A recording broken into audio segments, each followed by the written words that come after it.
Chapter 31, Sorcerer Hunt 2.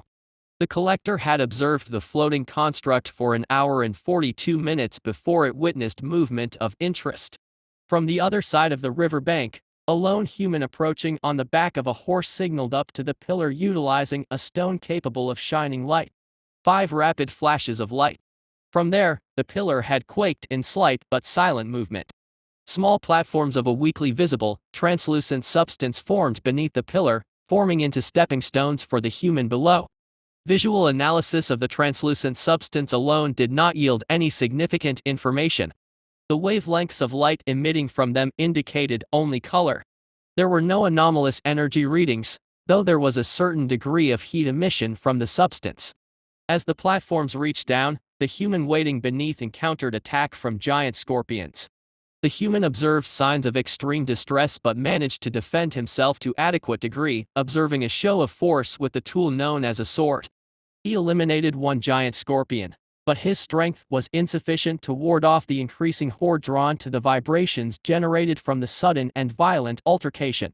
The human did survive, however, leaving his beast of burden to fall to the scorpions while he ran up the platforms carrying behind him a sizable container of some sort. The collector did not make a move then. Instead, it watched as the human walked up to the base of the pillar. When the human slammed face first into the invisible wall of the pillar, he exhibited signs of anger, knocking at the wall with a fist. An entrance opened up in the stone wall through a means that seemed close to atomic manipulation. The stone broke down into granular components that shifted aside, and when the human stepped through, the granular components reformed over the empty space and solidified back into stone. The collector continued to wait. It determined that the likelihood of this individual, based on its unfamiliarity with the structure and its prior harassment from the giant scorpions, was not the sorcerer. However, that the structure allowed access to the human indicated that the sorcerer was present. The collector would continue to monitor the structure for changes. Visual confirmations of this sorcerer, if possible, but if this was not possible, then it would strike when the visiting human left. In the span of 15 minutes and 44 seconds, however, it witnessed a chance to strike. The upper segment of the pillar opened up, revealing the space where the previously identified human and, presumably, the sorcerer resided. The collector gained visual confirmation of the sorcerer and analyzed him. Fragile bone structure. Atrophied muscle mass. Slightly hunched in posture from continuous lack of physical activity. All signs of weakness, and yet, the collector knew by now not to assume the strength of these sorcerers based purely off their biological merits. However, all the collector knew was how to ascertain threats through their physical abilities and, in the case of tinkerers, their technology. In such a case as this, it had no prior data to base its actions off of other than the thrall. If the sorcerer here also possessed the means to alter its state of matter such that it rendered itself impervious to physical harm, then at the very least, the collector could confirm this was a common trait among sorcerers. Unlikely, however. The female sorcerer it had consumed had no such ability. But at the same time, the collector could not reach any definitive conclusions. It required more combat data. Then it would strike and gather data for itself now, taking risk now so that it would better familiarize itself for these threats of magic in the future. Thus, it decided to strike while the structure seemed bare to the world, its walls uncovered and the soft, fleshy targets within vulnerable. By all the fucking gods there are, something is coming. Screamed the man. He stumbled backwards and began to run away from the opposite end of the open wall, drawing his sword almost as an afterthought. Iker kept his hand on his atelier's control conduit, his hand burning up as he expended mana to will his atelier to build up a force field around the room. The barrier's light blue shine glazed neatly over the circular walls right in time for an enormous giant beetle to slam against the open space. A monster? Out here? How? Why? It looked like a creature from the dark woods that grew nearby, but was there a creature this large? Iker thought only the Skolex worm in the riverbank was a monster capable of a C-rank threat rating. The barrier, fueled by the atelier's impressive mana crystal and channeled through its magic-sensitive walls, prevented the monster from crawling in, but its impact upon the force field was enough to cause tremors to shake through the entire structure. The pillar began to tip over as the wind control systems failed. Lightstones placed on the ceiling began to flash from white to red, signaling Atelier systems failures. "Take her! Take her!" screamed Eker as he used his free hand to point at the demon lying in the trunk. The trunk was slowly starting to tilt towards the monster. "She cannot be harmed." The slaver saw his entire retirement flash before his eyes and rushed to the trunk, picking up the chain attached to it and throwing it forwards. The trunk slammed against the other end of the room, breaking apart and spilling the daemon's limp body out. By now the pillar had tilted enough for various things in the room, test tubes, vials, little trinkets of stone and metal, to start falling and clattering towards the beast before stopping at the barrier. The slaver held onto a gap in the bricked floor and shouted, "Do something! This whole thing is tipping over. I am employing the full breadth of my genius into this minus," complained Eker before the monster started to move again, slamming at the barrier with blows from its many claw-tipped legs. The barrier held up, resistant to non-magical blows as it was. "Stop talking so much and fix this." The slaver waved his gloved hand around to the tilting floor. "Hee, so long as I have my hand upon this control conduit, this brainless insect will never pierce the veil of my barrier," said Eker triumphantly before stumbling on the uneven ground, almost slipping his hand off the altar. The slaver's eyes widened. "You won't have your hand on it much longer monologuing like this. Shut up and do something." Eker mumbled under his breath before he focused and put in a hefty amount of mana into restoring the wind stabilizers. The sigil stones embedded in choice locations throughout the walls of the atelier glowed green once more, emitting the aura of wind that kept the whole thing afloat. The atelier groaned as it righted itself, floating stably again. Eker's vision started to blur as he felt the mana drain from him, and he pushed down emotions of regret and humiliation that surfaced when he lost fine control over his magic. The slaver sighed in relief and then stood up on shaky legs, pointing a sword at the hideous monstrosity splayed across the barrier. "Now do something about that. I will show you, you who are so unworthy of the brilliance of my research that has had decades to crystallize, of the restoration of chaos magic. Magic, as you may know, many revile and believe lost when Zeril fell.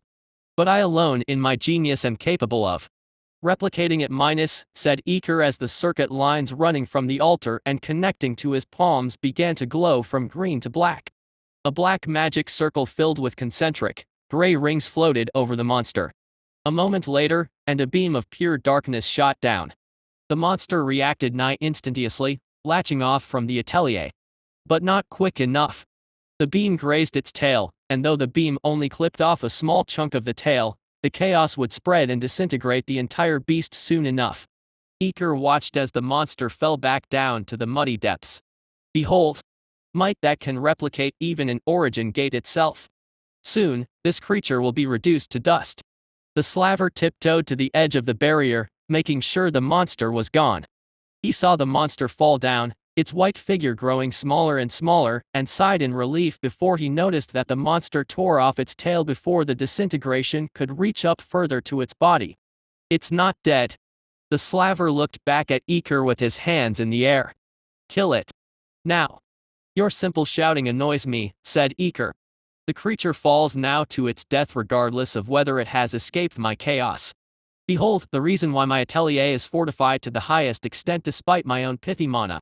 The circuits on Eker's altar turned from black to green again, and the atelier vibrated, generating a high-pitched noise that reached into the riverbank below. "And is that supposed to do anything?" said the slaver as he winced in pain at the sound, covering his ears. "Wind magic is my natural affinity, but I am cursed with low-grade spirit roots. How do I compensate, you ask? Through my wits." Eker tapped his head, bearing a smile full of teeth decayed from neglect. A rumbling roar echoed from the riverbank as the shuddering sound of earth parting reached even up to the pillar. "I use my magic not to create vast winds or tornadoes that I cannot muster, but to generate a sound," said Eker. "A sound that agitates the Skolex worm that slumbers below." Chapter 32, Sorcerer Hunt 3. The collector fell back down to the mud bank with a click of its mandibles. Its weight sunk into the mud heavily, but it trudged out, fluttering its wings. Or one wing. It analyzed combat with this sorcerer. He was capable of erecting a kind of force field around his territory, though of course, he did not utilize any conventional force field technology nor psionic shielding. This was magic, and a vexing one at that. The force field was capable of resisting the collector's physical might and its monomolecular claws. In functionality, it was very much similar to the force fields it knew. These, brute force struggled to deal with, and their constantly generated nature made them difficult to cut through. The collector knew that sustained applications of intense heat could overload a force field and shatter it. Of course, this force field was different, but it would not hurt to try. And, in a way, the presence of this force field was fortunate. It meant that this sorcerer likely did not possess a means to render his physical body immune to the collector's claws and blows. All it had to do was find a way through the force field. But then there was the issue of the beam. The collector had sensed its onset, but the speed of the beam was such that it clipped the collector's tail and the top of one of its wings. Minimal initial damage, but continuous degradation of carapace and flesh. Degradation so complete that it was on par with atomic disassembly. But, rate of destruction slow. Now that the collector understood the destructive beam's firing rate, projectile speed, and the signs leading up to it, it would be exceptionally difficult to strike the collector. Without advanced targeting systems, the collector had the reflexes to tear off its tail and wing before the effect could spread to the rest of its body. Unfortunately, this left it unable to fly back up to the structure in the sky. It clicked its mandibles as it gazed back up at the structure, assessing how it would continue this battle. Then, the sound came. A sonic frequency originating from the structure's walls meant to agitate certain types of insectoids and arthropods. Confirming this determination, the collector saw the giant scorpions unburrow from the mud and begin to skitter away. Immediately afterwards, the collector detected a seismic disturbance. Significant tremors. Mud made exact calculations of the tremors difficult. Yet, tremors intensifying. Presence of a creature approaching. Extreme in size based off of even rough estimations. The collector leapt backwards as the ground where it had been disappeared in a yawning hole. A moment later, an enormous worm, its head as large as the collector itself, emerged outwards with a shrill scream. The worm continued to unravel its length, displaying an enormity that utterly dwarfed anything the collector had ever seen in this world. It stretched into the night sky, a pillar of fleshy white intruding against the inky canvas of a star-speckled night sky. The worm reached almost to the sorcerer's construct before it arched downwards, the many hairs lining its body standing straight up as it detected the collector. The worm unleashed a shrill roar, its mouth opening to reveal rows of rotating circular, serrated and rock-shattering teeth. Spines lined across the segments of its body also rotated in sawing motions, and the collector understood then that a variant of this species, a smaller variant, perhaps one of the young, had created the dens the goblins inhabited. The collector estimated that the worm's entire length unsubmerged from the mud would reach close to 30 meters. It clicked its mandibles, eager to consume this creature. Yet not now. The collector currently lacked the strength. But as the worm sensed the collector and began to arch down, aiming its hungry maw towards it, an idea formulated within the collector's head. The collector stepped back, away from the softer parts of the mud until it found purchase on firmer ground. The worm tracked its movements, a little clumsily, given its massive size, but its motion-sensitive hairs were capable enough to allow its blind body to roughly home in on the collector. The collector knew that if it took the force of the worm crashing down on it head-on, it would likely suffer critical damage. The rotating sawblade teeth also likely had the capacity to tear through the collector's carapace given short time, considering it could easily grind down stone into dust, making an internal attack unfeasible, not to mention dealing with powerful digestive fluids. But as the collector saw the worm's mouth nearing it, it calculated that the creature was slow, its bulk working against it in this regard. It would work for the collector, however.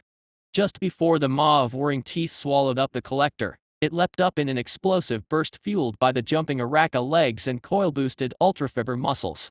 The worm slammed its head into the dirt, shattering the firm ground apart with a roaring crack like a meteorite. Before the worm could figure out, it gnawed on rock, not the collector. The collector crawled up the length of the worm. It went into its 8-legged mode, its many legs crawling up the worm's length at breakneck speed. The collector's monomolecular claws were extraordinarily sharp, but they were small, and trying to pierce through the thick mass of this worm's flesh would take too long to subdue it. However, the collector did not desire to challenge the worm. It instead ran up the worm, scaling it with its Araka legs as it would a cliff and using it as a means to gain altitude to jump back up to this sorcerer's structure. Equals. It's back. The slaver yelled as the atelier shook and rumbled once more. The huge, splayed-out figure of the enormous monstrosity of a beetle stretched out across the see-through blue barrier. It will take some time before I can unleash chaos once more, said Eker. But make no mistake, I will let nothing stand in the way of my grand breakthrough. The wizened sorcerer pressed his hand into the atelier's conduit, the circuits on the altar turning from green again to black. The entire atelier began to whine and whir, the magic crystal floating atop the conduit crackling as it strained to supply the necessary magical energy for a second chaos blast. That monster is a mere mindless beast, no more capable of thought than the countless scorpions and many-legged abominations writhing beneath us.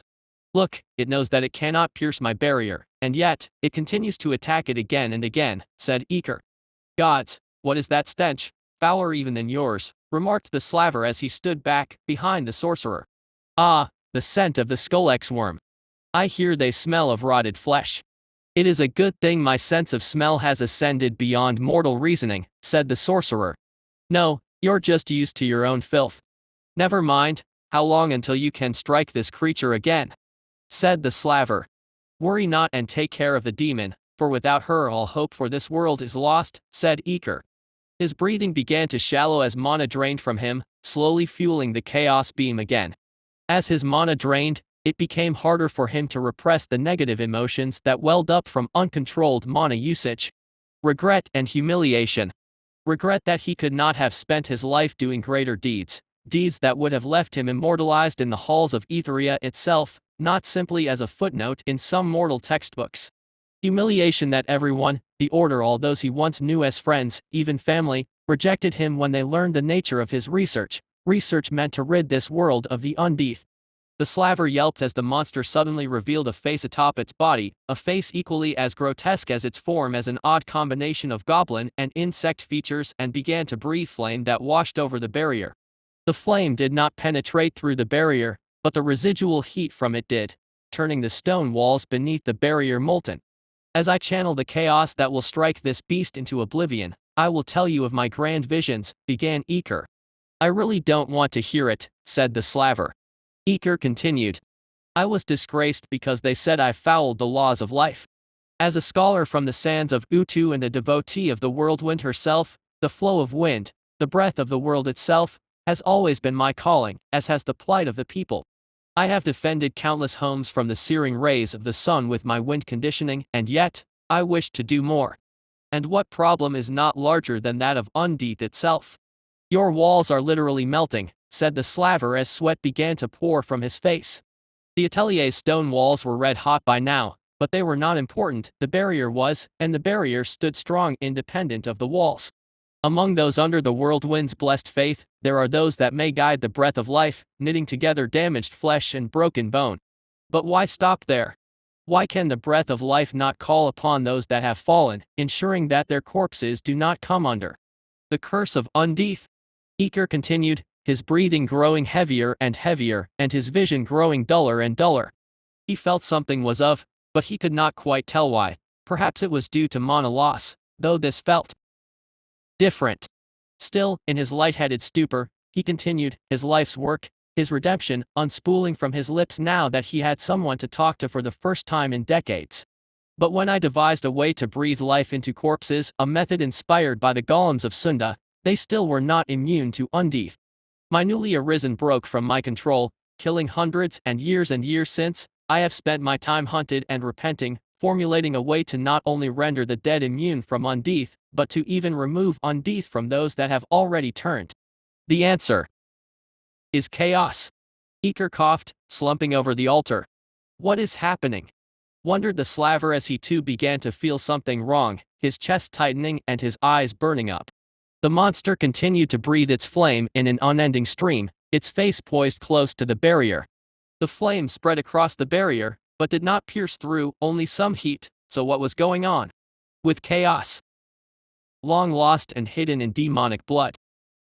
Continued Eker. Chaos I will extract from her. I will perfect the ritual. The chaos I merely mimic now will become genuine. I will destroy the undeath rot first from the living dead with chaos, then breathe life back into the empty shells. None will laugh then, the gods minus. Eker coughed blood, eyes watering, and then fell over. The slaver took note and immediately rushed to the sorcerer's side, not to save him, but to keep his hand planted on the conduit to keep the barrier up. "Will welcome me," whispered Eker finally before falling unconscious. "How long did dead circuits last again?" "An hour," said the slaver as he shook his head at the dying sorcerer. "An hour of time before I end up like you. I never should have taken this accursed job. Fuck." The slaver looked up at the barely visible monster, at the flame continuing to coat the blue barrier in waves blinding white fire. "And fuck you. I'll make sure to hack your eye off or something when you get in here. Something to remember me by." The slaver felt hands, small hands, latch onto his back, and he whipped his head back to find the demon grasping at him. Her sleeping bonds were loose on the floor, undone from the chaos of the fight. She stared at him with half-open eyes that still managed to glow with pure hatred. "Oh, gods damn it all minus," began the slaver before an arc of purple magical energy coursed from her hands, spreading throughout the slaver like an electrical current running through wire and shattering his mind into nothingness. Chapter 33, Retrieval. The collector halted the bio-trigger of its pyrocatalytic glands when the force field fell down. It stood up back into its bipedal form, punching into the gap in the now steaming, molten rock walls as it trudged into this sorcerer's territory. Countless tools, not meant for war, but for study, it seemed, laid strewn across the floor. Glass tubes and vials shattered. Tables flipped over. Piles of rocks scattered about. Movement. The collector watched the new specimen, humanoid in appearance but possessing of significant physiological differences compared to the average human, move. She was smaller than the humans, further back in her growth stages, likely, judging from her more neotenous features. She stumbled forwards, not fully in control of her body. In her hands, she held the two halves of the younger human's body, having torn it apart clean in two with prodigious strength that far belied her small frame. Blood and entrails poured from the separated halves, drenching her lavender skin and white sackcloth in red. This specimen was special, no doubt. The female specimen gazed at the collector in a dazed expression, her mind likely unable to fully process the collector, and dropped the savaged human corpse. She fell to the ground, drawing in deep breaths, but still remaining alive. She was merely paralyzed. The collector clicked its mandibles. Its calculated plan to victory had worked without much variation in execution. It knew that it could not penetrate the force field this sorcerer conjured, but at the same time, it understood that the force field could not have been an absolute barrier. The sorcerer and his fellow humans still managed to breathe. And, as the collector came to realize the second time it latched atop this floating territory, they could even perceive its scent. That meant that particles in the air necessary for continued sustenance of respiratory function still passed through the barrier, as did wavelengths of light necessary for visibility. In that case, it became exceedingly likely that the force field only repelled certain types of energy. A deduction proven correct when the collector unleashed its flame breath upon the force field. The flames did not warp the force field, but the heat from the flames did permeate through. The heat alone could not travel far enough to the specimen, but it did prove further the suitability of the collector's strategy. These primitives did not understand it, but the collector's flames were the result of a highly reactive chemical reaction. The byproduct of the rapid oxidization of the reactive chemicals ejected from the collector's pyrocatalytic glands hitting its biotrigger was toxic to humans in sufficient quantities. The collector could even enhance this toxicity with further sub-adaptations to its glands. The collector knew that the tinkerers of this world possessed magic, but that this substance did not make them advance to any significant degree technologically. They would likely not have the capacity to conceptualize that beyond fire, there was an additional chemical threat. Thus, in unleashing a continuous stream of fire, the collector had injected sufficient quantities of toxic particulates into the air, incapacitating the sorcerer, physically the frailest among them, first. Certainly, this sorcerer, which had the capacity to alter the flow of wind within his territory, could have developed a means to filter out these particulates, but the thought had not even occurred to the primitive's mind, for the particulate was odorless and colorless to the undeveloped human eye. The other human, younger and more physically imposing, naturally was more resistant, but he had met his end to this new variant of humanoid. The collector stepped over to her, picking up the still body of the sorcerer under one of its arms. The sorcerer was still alive, for the collector had mediated its toxin output to ensure incapacitation, not death, and if extracted from this area soon, would regain consciousness to answer the collector's questions. The corpse of the other human, however, the collector consumed, tossing both halves into its stretched-out maw. Biomass gained +5. Biomass level, 35/100ths. This human, too, was special to a degree. The collector sensed that he was approximately as strong as the adventurers it had consumed, but did not seem to possess any notable magic judging from his actions and reliance upon the sorcerer. Now then, to investigate this other specimen, this younger female that too must have been special, being an object of high desire for both the sorcerer and the other human. Possessing of significant abilities as well, capable of halting the younger human's mental functioning, regardless of how primitive they were, to an instant stop before tearing him apart with pure physical force. Emergency heart rate threshold reached. The collector stood up in alert, monomolecular claws clinking out of its fingers as it searched for this intruder's voice. It realized it echoed from all throughout the sorcerer's territory in a way almost identical to the announcement systems placed in tinkering vehicles. Initiating Atelier Knowledge Preservation Protocol. Self-destruction initiated minus. The walls of the structure began to light up as circuits hidden within them glowed bright. The hovering crystal at the center of the room began to crack, energy crackling from it in arcs that emitted searing heat. The collector clicked its mandibles in irritation. It had wished to investigate this structure and the knowledge within, but there simply was no time. It first spent a second checking the purple-skinned specimen's vitals, ensuring she was still alive but still unconscious to prevent her from enacting any harm. The specimen was unconscious, affected by the burnt-up chemicals but still possessing higher resistance than the sorcerer. Likely, it was the nature of her prior bonds that had imposed this somnolence upon her. The collector took the limp specimen's body and then left the way it came. It stood out the edge of the open, circled with molten white rock, and tensed up its leg muscles, swelling them to nearly twice their size as it engaged its coil boosters. The coil booster sub-adaptation changed its flexible ultrafiber musculature structure such that when engaged and pumped with blood, the fibers would warp into taut, coiled structures packed with power, allowing for short bursts of high-speed movement. The blood-engorged muscles in its legs tensed up into interlocking, coil-like structures efficient for storing potential energy, and like a crushed spring being released when the collector leapt off into the night, all that potential energy converted to kinetic, sending it soaring into the sky. With occasional flutters of its single functional wing, the collector maintained elevation, keeping itself away from the Skolex worm below. By now, the worm had been reduced to slithering around the river, unable to sense the collector now that it was airborne. Wind whistled by the collector as it adjusted the movement of its wing, directing itself to a safe landing zone near where the forest began and the Skolex's territory ended. Despite lacking one wing, the collector possessed enough finesse with its aerial systems that the lack of the other wing only really compromised its ability to generate more lift. In terms of gliding and directional guidance, it could more than operate with a single wing, and as it neared the ground, it spread its wing flat at an angle, using it as a sail to catch a draft and land it right at the edge of the forest. It landed with a solid thump synchronized with the explosion of the sorcerer's structure above. The collector turned to see a brilliant blast of green and black curls of energy swirling around a white dot like winds whipping around the eye of a hurricane. The Skolex worm below sensed this disturbance and threw itself into the river, disappearing in a few seconds. Debris from the initial explosion sucked into this vortex of energy, breaking apart into nothingness before the miniature singularity closed in a flash, leaving nothing but the empty, dark night sky as the only testament that a sorcerer had spent decades of his life in the pursuit of knowledge here. Chapter 34, Defective.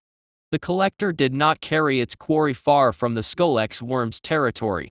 The worm provided a natural buffer that deterred the presence of humans and other intruding specimen, one of the reasons why this human sorcerer also built his territory in this area. Yet, it would have to leave the immediate area soon. Killing one specimen of these tinkering species would bring more to investigate, and this effect would cascade upon itself. The collector had killed the 3 adventurers. The soldiers had come looking for them. They had been disposed of as well. When their absence was noted, there would be an even larger response. More significant. Tinkering species were social, banding together fiercely to compensate for their own biological weaknesses. The collector too noted that the disappearance of military tinkerer units would also be noted to a greater degree, though in that sense, it understood that the adventurers were also military forces in some capacity, sent to eliminate the goblins that stood in opposition to their kind. These continued disappearances would compound a greater response.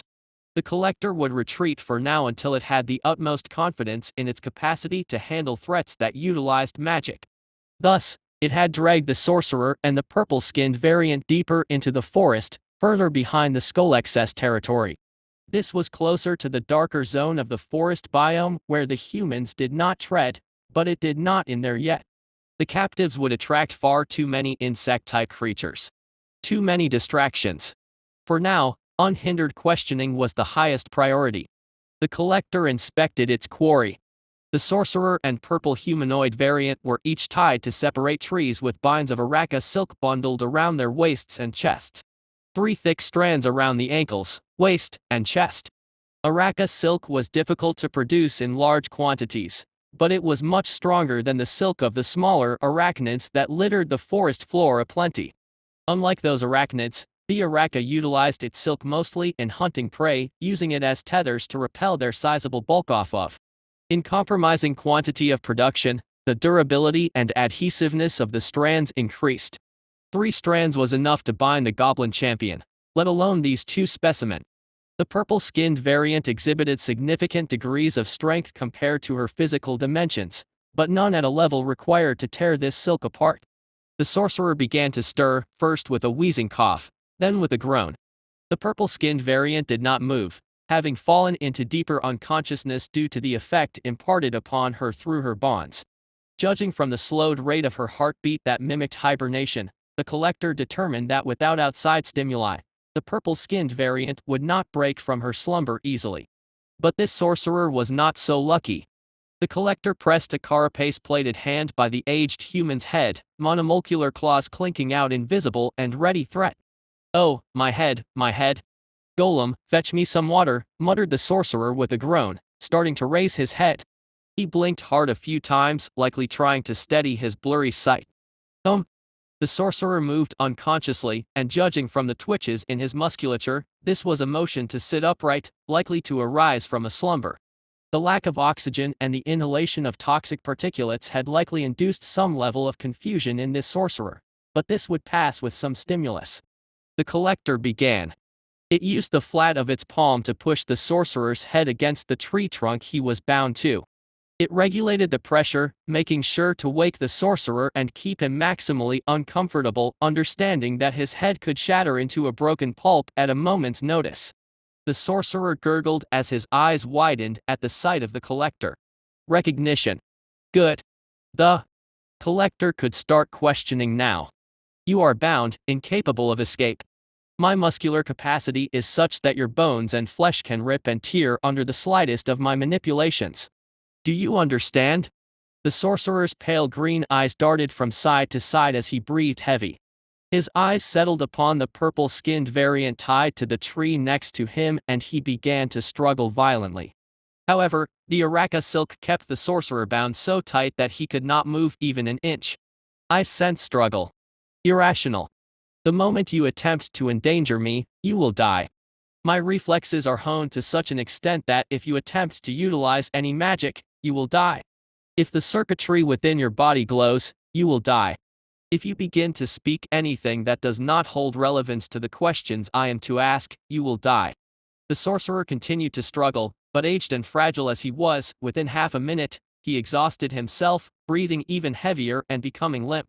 The collector knew some of the warning signs of magic activation now. The circuitry and the chance. There could be more. Further investigation needed. It withdrew its hand from the aged human's head, relieving pressure from his jaw and allowing him to speak. "You will not have my research, monster. I do not know who sent you, but I know I have many rivals. My genius is unrivaled and minus." The collector shoved the sorcerer's head back into the tree trunk. "I will ask questions. You will answer them. You will not speak otherwise. It let go of the human's head, and the human started to shout again. Never. You will never have my research. Not minus. The collector cut off the human's words by smothering his face with its palm. It retracted the claws on its other hand and with index finger and thumb, pinched one of the sorcerer's fingers, crushing the bone. The sorcerer loosed muffled screams of anguish into the collector's cold, bone-white palm. The collector waited until the human sensory system adjusted somewhat to the sudden influx of pain. The human breathed heavy. The stench of fear and adrenaline began to reek from the thing. The collector broke another finger. Again, the human screamed into the collector's carapace and struggled, and again, he grew limp, tired as he was already from so much struggling. 2 broken fingers for 2 refusals. I understand that your kind cannot regulate your pain. The agony you must suffer now must cause you severe distress. You will answer my questions, and the distress will cease. The collector took its palm off again. I am Eker, conqueror of the elements, master of life and death. And you will not have my secrets. The collector growled as it smothered the human's head again and broke 3 more fingers, leaving the entire hand crippled. It watched the human's expression intently, searching for any faltering, any signs of the desperation that seemed to preclude humans willing to grant information, but there was none in this withered specimen's face. Tears streamed down the specimen's face, and he grunted and breathed heavily, trying to suppress intense pain, but he had no signs of faltering. Odd. A complete defiance of death and logical self-preservation instincts.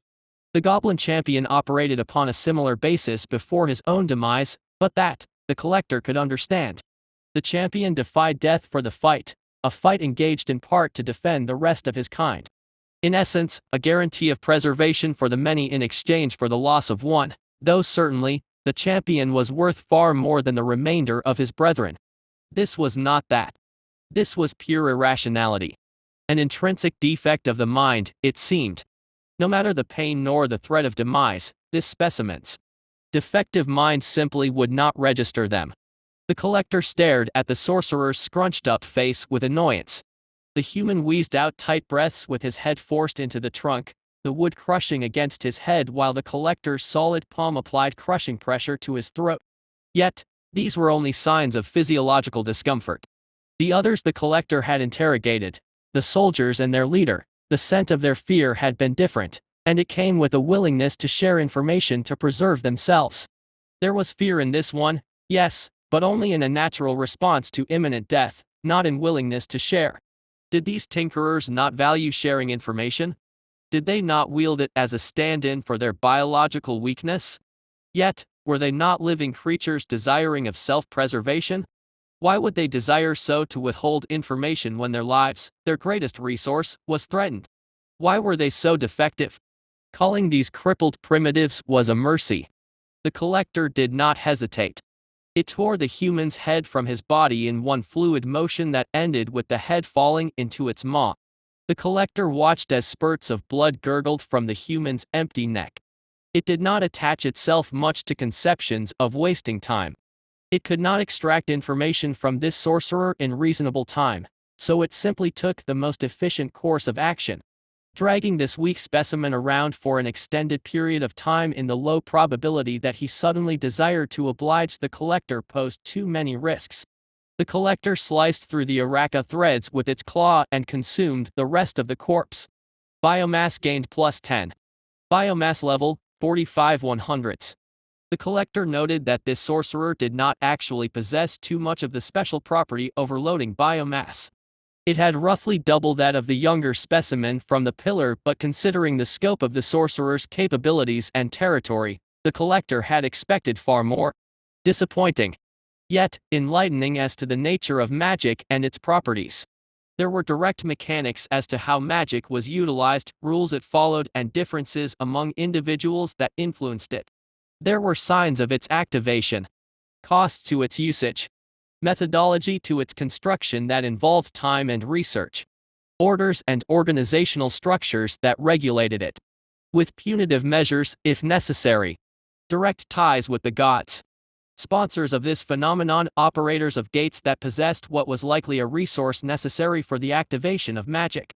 Control over elements, a crude term for general manipulation of certain natural phenomena. But more. Chaos as well, what seemed to be akin to atomic deconstruction, and a gate in of itself, and yet the cost to access it was heavy and forbidden. In many ways, this magic was organized in some ways like the technology of tinkerers the collector was already familiar with. Sounds. The collector turned to the purple-skinned variant and saw her awake. More information to be extracted. An interesting sample of genetic material as well, one tied to this chaos that had exhibited one of the more impressive shows of force in this world. Chapter 35, Purple Aberrant. The purple-skinned variant stared at the collector. Neutral expression. She did not struggle against her bonds, nor did she exhibit any outward signs of fear. The stench of fear was absent from her. Likely, another defective specimen. The collector clicked its mandibles. This was what happened when evolutionary growth was allowed to develop without the guiding hand of the collective.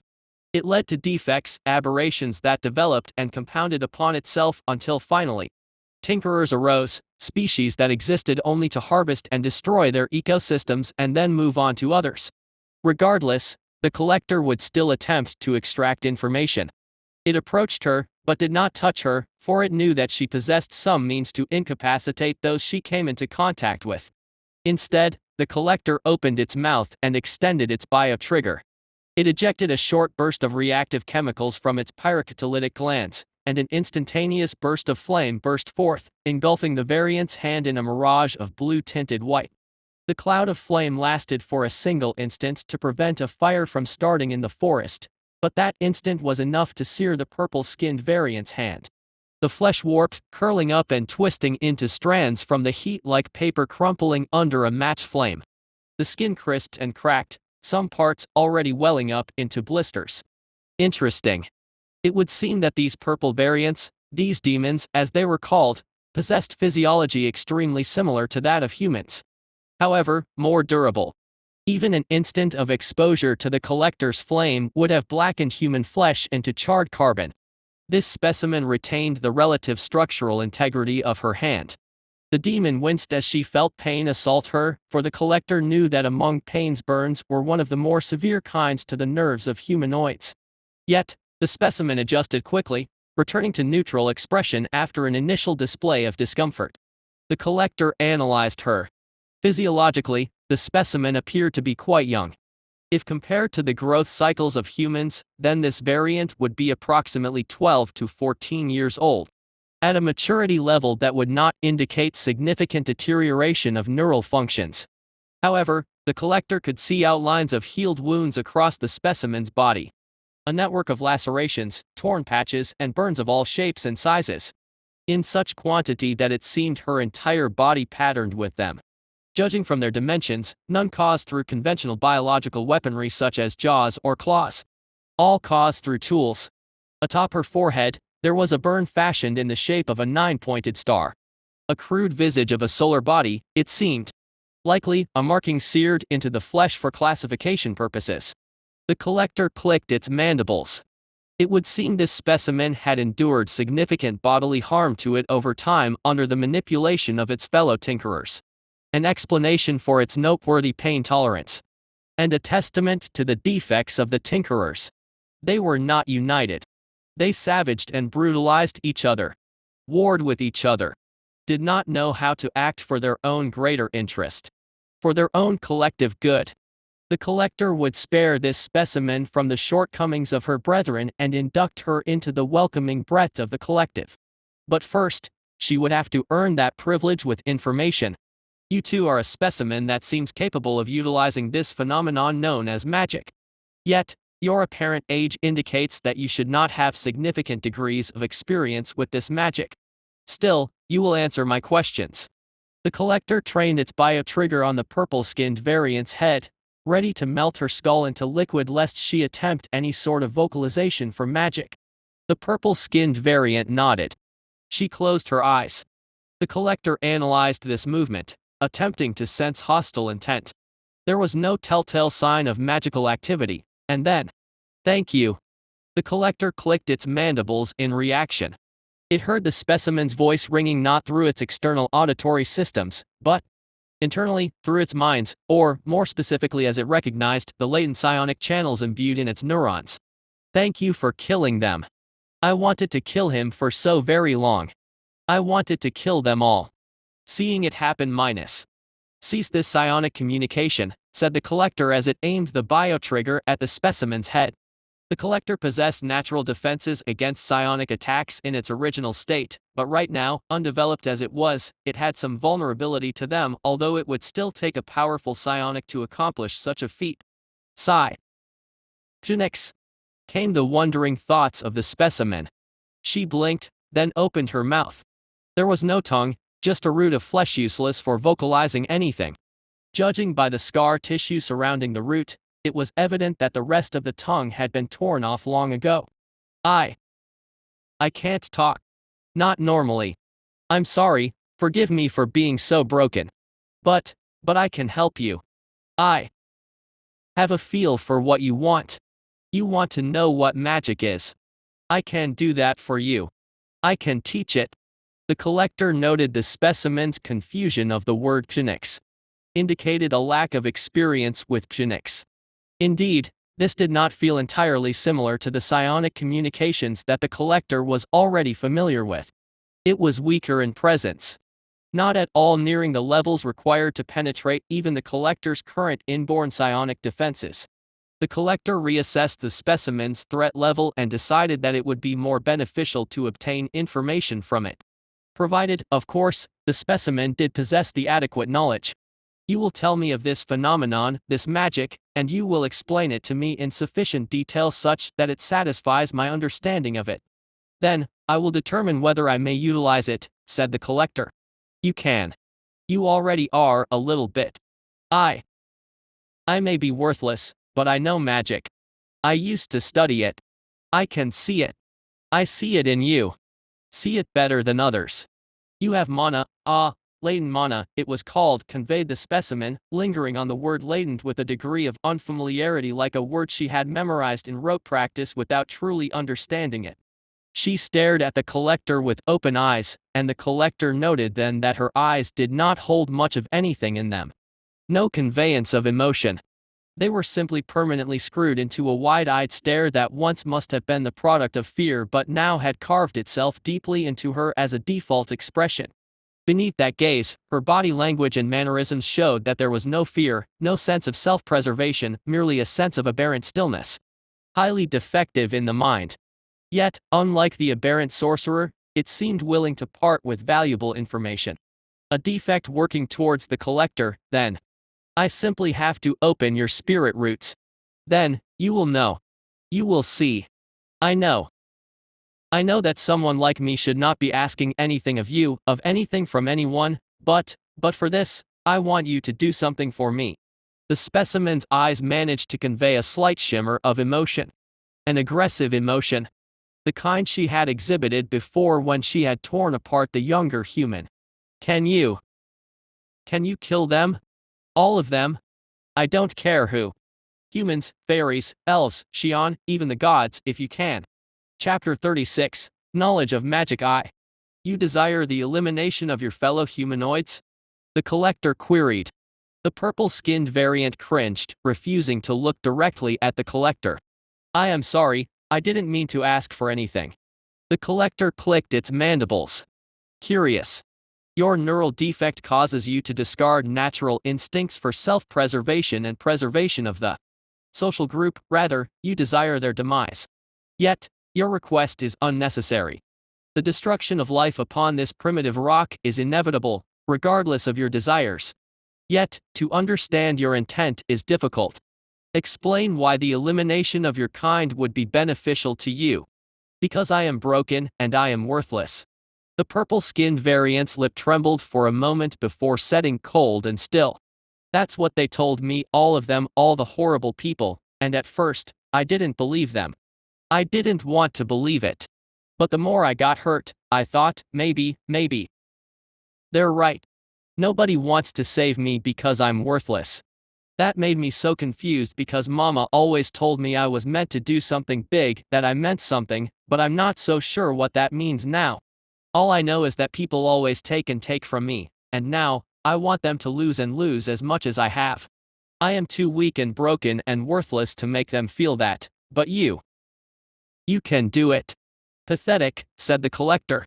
It grew tired of this thing's defective prattling that discarded all the evolution that had led her to where she was now, all the instincts for self-preservation and, more importantly, the instinct to fight.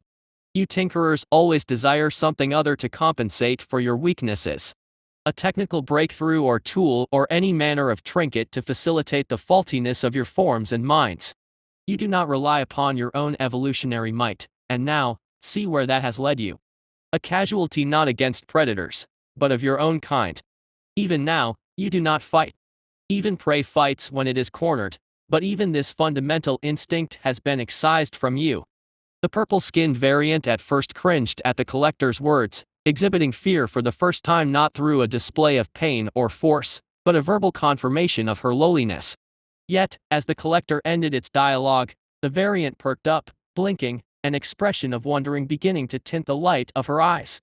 I have confirmed your defectiveness, and see no more use in probing its nature. Now, tell me, why is it that you possess psionic capabilities allowing you to establish links of mental communication, said the collector. The collector kept a close eye upon the purple-skinned variant as it listened. When it had spoken to humanoids previously, many times, they had felt significant confusion in attempting to interpret the collector's words. However, this humanoid understood, nodding along to the collector's wording. Likely, a result of psionics. Psionic communication was not limited by the boundaries of formulated, constructed speech and their conventions, particularly that created by tinkering species. Psionic channels were how units within the collective communicated among themselves. A mind-to-flesh connection that conveyed intent in a manner that could not be misinterpreted or confused in the same way the faulty constructed languages of tinkerers were oft victim to. Higher units within the collective, such as dominator-type collectors, queens, and of course, the collective hive mind itself, acted as nexuses of psionic connections that controlled the masses of lesser units below them. The collector itself possessed developed psionic channels that allowed it to command a limited number of its own units, though due to being optimized for individual combat capacity, this command capability did not extend beyond the control of 10 units. Still, these developed psionic channels allowed the collector to quite easily resist any manner of psionic interference, taking orders from only the highest of queens or the hive mind itself. Thus, tinkerers that possessed psionics would find it nigh impossible to control the collector or destroy its mind, for to do so would require overpowering the hive mind itself. Highly curious that this purple-skinned variant, this demon as she was called, possessed psionics of any capacity. Psionics could be independently developed by certain species. Among the federation that united various tinkering species against the collective, there was one, the Klaxia, that possessed a particular affinity for it. Considering the remnants of Unidin, the language of the spacefaring humans, upon this world, it stood to reason that there may be remnants of psionic-sensitive tinkerers. Perhaps this variant, this demon, was one such remnant. The purple-skinned variant took a few more seconds to process the collector's question, then nodded obediently. So that is what psionics are. I still do not know fully what you mean, but I can guess now. I remember that things like me, demons, can use our racial magic. Sapia, as it is called. It lets us link into minds, into hearts. I am broken. My Del is gone, so I can only use Sapia with touch. Unless it is with other demons. She cocked her head, looking at the collector with curiosity. But you are different. I can connect with you, but you are not a demon. Of course not. I am unlike any of the primitive humanoids that may exist upon this world. I am no demon, nor am I comparable to any other tinkering species. I am vastly superior in biological construction, evolutionary adaptation, and collective purpose, said the collector. But you have not fully answered my question. Where does this ability, this sapia, originate from? The demon frowned. I am so sorry for being useless. I don't know, I've never read about where we get this from or what it is. It just is. From the psionic communication, the collector recognized that the Del this demon spoke of was a spike-shaped growth comprised of interlocked, solidified hair fibers that acted as a channeling rod. This evidently had been torn from the specimen, limiting the range and output of her psionic abilities. Further analysis of how the variant spoke of her psionics indicated a distinct lack of familiarity with psionics. Yet, cross-referencing with the collector's stored memory database did not indicate significant similarities.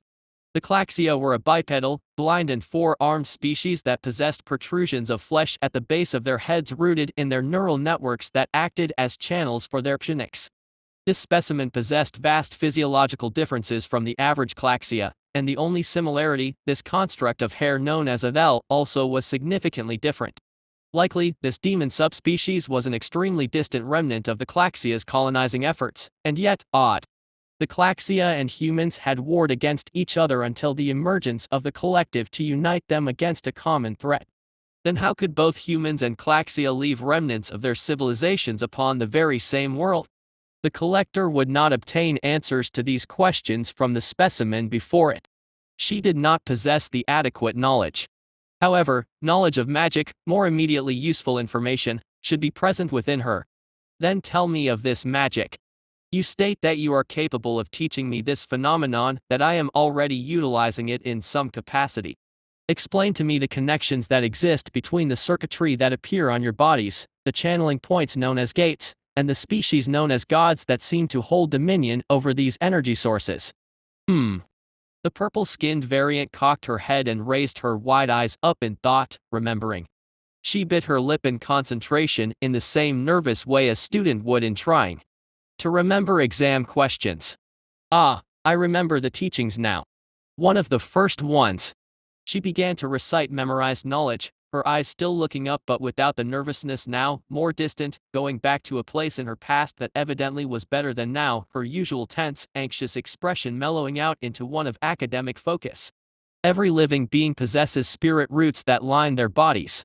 Spirit roots congregate around core points which act as pumps to channel mana in and through the body.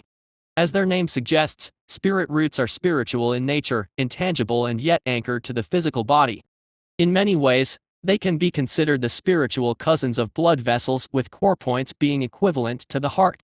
The destruction of the physical body or the heart will also lead to the destruction of spirit roots. In addition, explain to me this mana. I understand that it has ties to magic and this bodily system that encompasses the core point and spirit roots. The collector clicked its mandibles in understanding. The purple-skinned variant's explanation was agreeable. It was not tainted by panic nor ignorance.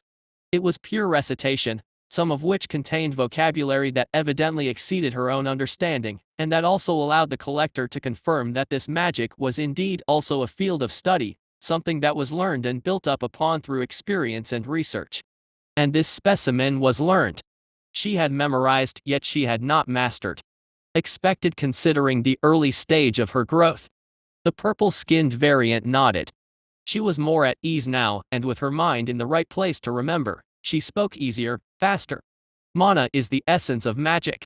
Like how little pieces of dust can eventually build up into mountains, mana is the base component of it all, and in sufficient quantities, it can work miracles, or it can cause disasters.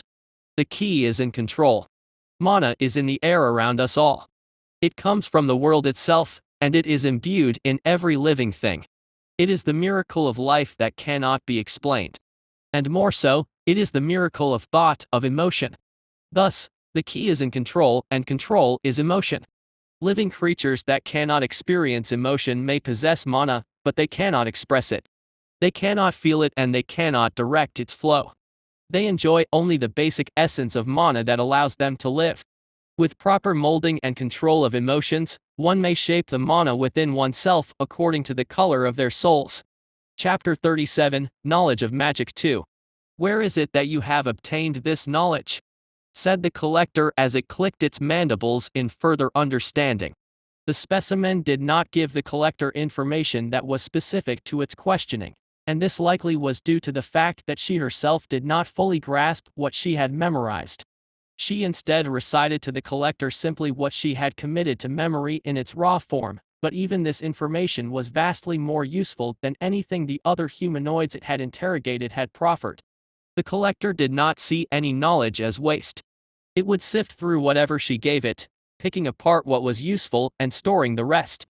That was From the Elementary Study by Arjun the Wise. Published in 322 Post-Convergence. Peer-reviewed by the Order. First circulated by Woodblock Press, then in paper print, then minus.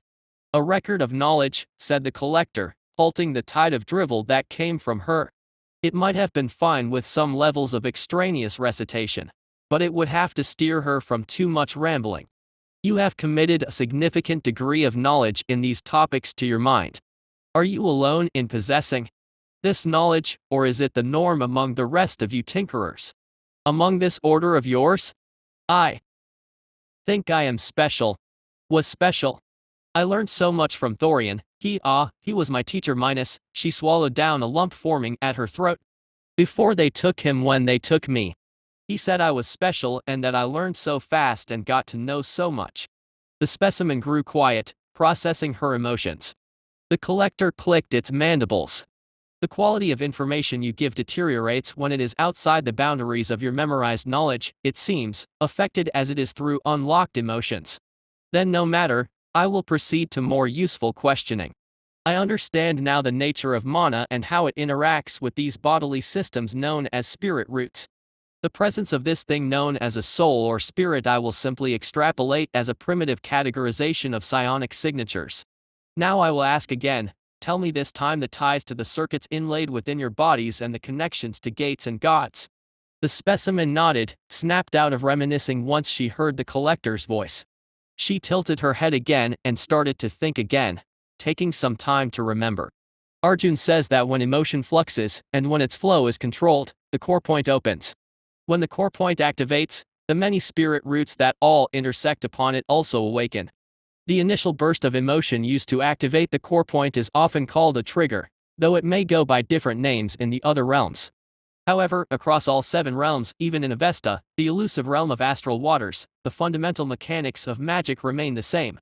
Draw upon the trigger, open the core point, then maintain an equilibrium of emotional output to control the flow of magical energy throughout the spirit roots. For further teachings on the trigger, see Chapter 11 in Book 2. The specimen continued to recite from her memories, and in this regard, her mind was far superior to any of the conventional humans the collector had encountered before. Now, merely using an emotional trigger to activate the core point allows the self to channel mana. In many ways, this is already enough for marvelous effects to be seen within the body. By constantly channeling mana, exercising its flow in varying rates and methods within the body, the physical form may be vastly strengthened. This is the essence of what those in the realm of Sheen, the foremost masters of manipulating internal bodily mana, chi as they call it, call martial arts, or better known here in Terra as tempering or body strengthening. For many, this is enough, and even possessing the natural talent to open one's core point is a rare trait seen in exceedingly few individuals. Various studies in my peers among the Order and the Sundan Empire's 5 circles have attempted to pinpoint a direct percentage of the populace that are magic sensitive, but as of now, it is impossible to pinpoint accurate numbers as there are simply too many factors such as environment and upbringing that play into this statistic. Still, it is safe to approximate that less than 30% of humans on Terra are magic sensitive, and among those, perhaps only half possess spirit roots in any appreciable quantity and quality. But among sorcerers such as myself and those reading this tome, is the strengthening of the body merely enough? Why limit ourselves when the gods themselves allow us the miraculous means of shaping and forming mana to manifest visible effects upon the physical world? This is where the principle of connections and gates come into play. With the descent of the gods from Etheria and the merging of all 7 realms in the momentous event known as the Convergence, magic, as we know it, emerged. The normal mortal body cannot extend their spirit roots beyond their own physical forms, but the gods have liberated us from this limitation. Specifically, the Gate Connect principle has revolutionized the way we can channel mana. The great gods above embody certain concepts or elements, becoming gates that allow mortals to link our spirit roots to, thus becoming connected. Through a connection to a divine gate, one may channel mana in a way that corresponds to what that gate embodies. Take the Fae that fly with their jeweled wings in the forest realm of Forays. In devoting themselves to Grain the Winged, goddess primarily of love and also of beauty, union, swans, flowers and forests, the Fae are known to charm the hearts of men, to form powerful bonds with each other, linking their roots even with other living beings, and twist all that is green and growing upon the earth to their will. The collector sensed that the purple-skinned specimen was about to recite memories that went off to another tangent. It did not mind so much this additional information, all of it would prove useful, but it still did not like to waste time. It honed her memories down, focusing them. By what mechanism is it that these spirit roots are capable of connecting to the gates these gods embody? The purple-skinned variant blinked. Well, let me see. That's another book. I think it was The Connection by Aislinn of the Summer Court. Would it be in chapter 5? No, it was 9. She started to recite, and her tone of voice shifted, mimicking a little the tone of the writer of this record of knowledge.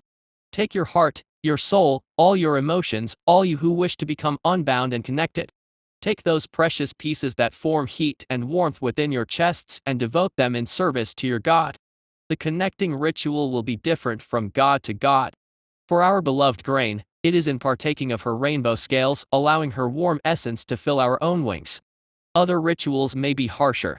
In Sheen, it is said that the stripe-furred Hwarins must bind their feet to the earth for an entire year before they may connect to their earth goddess. Regardless, it is not so much the ritual itself that matters, but the prayer and prayers are uttered from the heart. So long as you devote yourself to your God during the connecting, then you will become connected. Stripes of light will appear upon your body, and this, you will know and appreciate as a sign of your devotion. The further your devotion, the stronger your connection becomes, and the more these stripes will grace the breadth of your fragile mortal form, a sign that you are blessed by the gods themselves. The collector clicked its mandibles in irritation. I see now. So it is that these gods are simply a superior species that has enslaved your kind.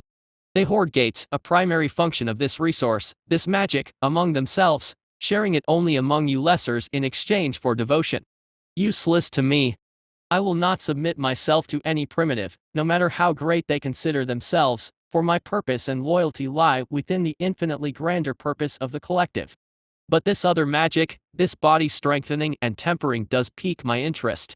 No doubt, this was what the other special humans utilized to grant themselves physical capabilities beyond their fragile biological means, and this comes solely from the merits of their own structure, not in some false veil of benevolence handed down by a god.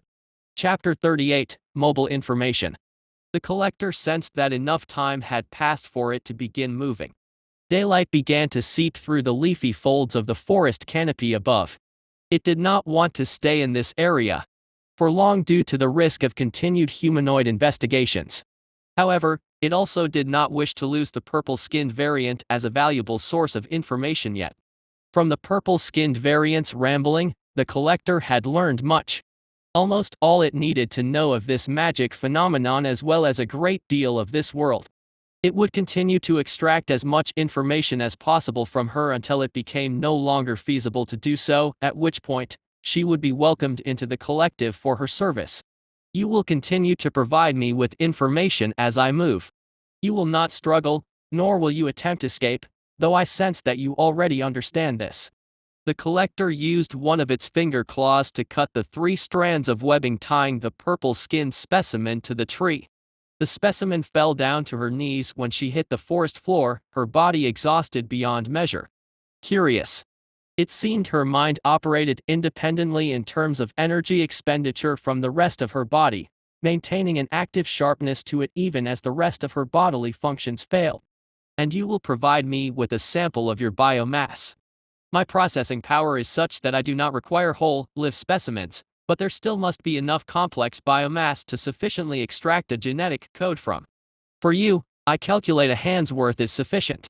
The collector knelt down by the specimen and pointed a clawed finger at her burned hand. This hand will no longer function to any proper degree.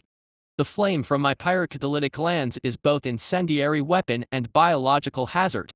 The flesh and skin here may recover, but the nerves will never restore properly. This chunk of biomass is useless for you. But it is useful to me.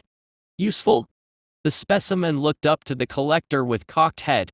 She looked wonderingly at her hand, her lavender eyes setting atop cracked, blistered, and broken skin. I can be useful. Yes. For the grand purpose of the collective, Your biomass sample will be appreciated, said the collector. With compromised nerve function in that hand, removal at the correct angle will yield minimized pain. Pain within the threshold of your increased tolerance, I estimate. Okay, agreed the specimen. She looked up and closed her eyes, expecting some pain. I'm used to this. Sometimes, the shiny men would take parts of me off. Grow them back. Take them off again. That hurt a lot. I don't think this will be as bad. The collector straightened out an index finger, its 4 eyes flashing yellow under its hood of carapace as it calculated an angle of incision. Then, it slashed its finger downwards, the monomolecular edge cleaving the specimen's hand from her thin, bony wrist in a clean, instantaneous cut. Before the severed hand could even fall to the ground, the collector swept it up and tossed it into its mouth, devouring it wholesale in a single fluid motion. Biomass gained +3. Biomass level, 48 100ths. Genetic material gained. Stored genetic material. Black ant. Black hobgoblin. Human. Lesser Oni. Frostworn hobgoblin. Horse. Demon. The purple-skinned specimen winced as she stared at the stub where her hand used to be. As expected, she handled the pain, nor could she vocalize any to attract attention. Small spurts of blood began to trickle from the open wound. Not so bad, said the specimen as she stared at her empty wrist as if she had seen that sight countless times before. The collector used its fingertips to guide the strands of silk previously binding her, looping one strand her wrist and tightening it, preventing further blood loss. With a claw, it cut the strand. I will mobilize away from potential human presences now. You will continue to provide me information while I move. In order to efficiently transport you, you will be bound and tethered to me. The collector guided the rest of the strands around her body before tying the 3 lines of silk into one thicker, anchoring strand around one of its araca legs. It bound her arms and legs, but it only did so to prevent her from flailing and making transportation difficult. Even without the bindings, she would be in no condition to escape or resist the collector, nor would her psionics manage to affect it. These strands were more in place to keep the specimen anchored to the collector and minimize risks. The collector shortened the length of silk by wrapping it several times around the araca leg, forming a short leash by which he carried the specimen. She was small, just half the size of the collector's arm. Not much of an impediment, though she did compromise the collector's ability to enter its 8-legged form. But combat-wise, little degradation of function. And in the case of a particularly difficult battle, she could simply be tossed aside. For now, the collector set on a path to the dark woods where it was highly unlikely that humans would interfere. Considering the dimensions of the forest biome as indicated by the map the collector had analyzed prior, the darkwoods was just as large as this lighter zone, if not even larger, and so that meant there was plenty of space to inhabit before it would encounter threats such as the goblins. There would be no threats until they reached the darkwoods, in any case, and even there, consistent flares with pyrocatalytic glands would output sufficient light to prevent insectoid interference. Enough time to learn more of magic, to utilize it, even, so long as it did not involve groveling before some tinkerer fashioning itself as a deity. The collector stood at the edge of the ravine separating the light zone of the forest formed the darkwoods. The raging rush of water flowing and crashing upon rock sounded below. No doubt, a current of this speed and size led out to a greater water body. Notable. There were significant stretches of water upon this planet. Would be useful to possess aquatic life forms. Especially now that it had grasped the nature of mana. From listening to the purple-skinned variant on the way here, the collector realized it was mana that allowed certain creatures to grow beyond their limits, and as the collector came to understand, what allowed itself to retain a vast majority of its strength even when it shrunk its form. Thus, it realized that it did not have to wait until it could hunt down an aquatic life form equivalent to its current size, a significant danger, to efficiently assume its form. The collector rappelled down the edge of the sheer cliff face using its araca legs like picks. The purple-skinned specimen dangled from one of them. Her form sprawled over the collector's back for stability. Right above the rushing water's edge, the collector stopped, compound eyes focused intently for any specimen to fish for. As the collector stared at the flowing water, it reminded itself of mana. Mana did not operate by any known physical or natural laws. It was in essence a particulate of raw creation, something that should not exist and yet charged this world's life and environs in enormous quantities. The substance seemed to have no inherent limitations of its own, but it did follow sets of rules that followed logically. For example, there was a method to circulate mana internally throughout the body known as flow.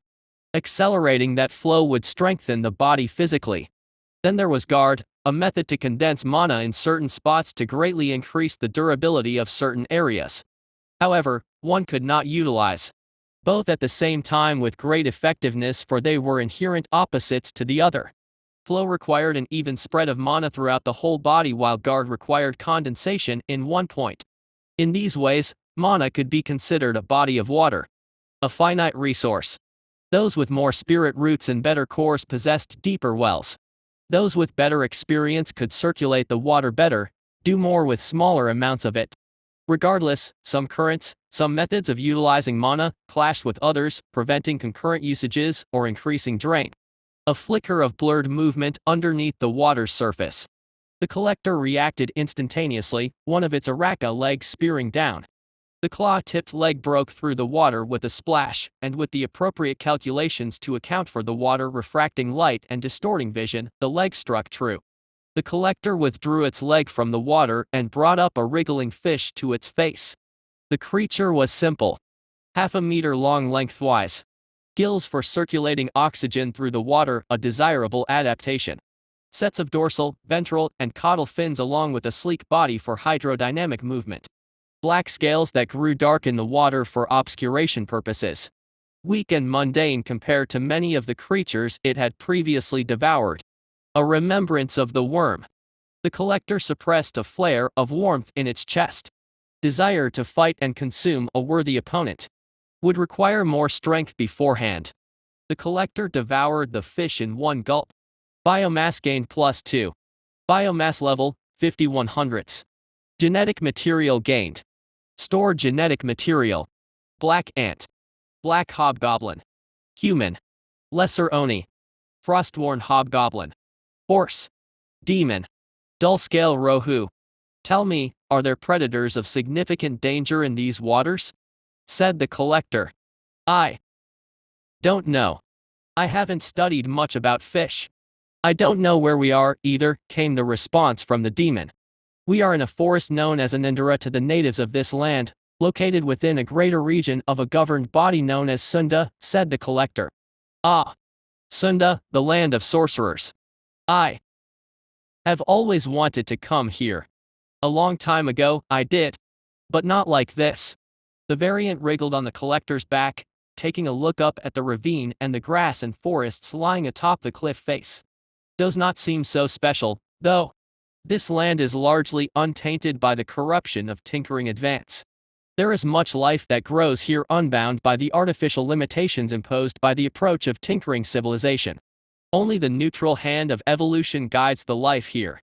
This biome may not mean much in the grand scheme of the collective, but it is still worth far more than any towering cluster of spires built upon the corpses of nature that you tinkerers are so fond of, said the collector. What is the collective? Purpose incarnate. Herald to a vision of a fully realized and complete evolutionary path, the first and only one of its kind.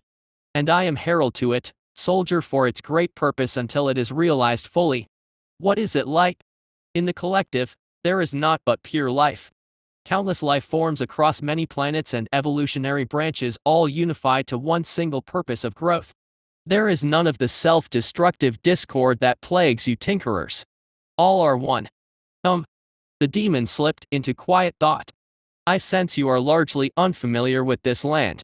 Unable to provide me with necessary information as to the dangers of this aquatic biome.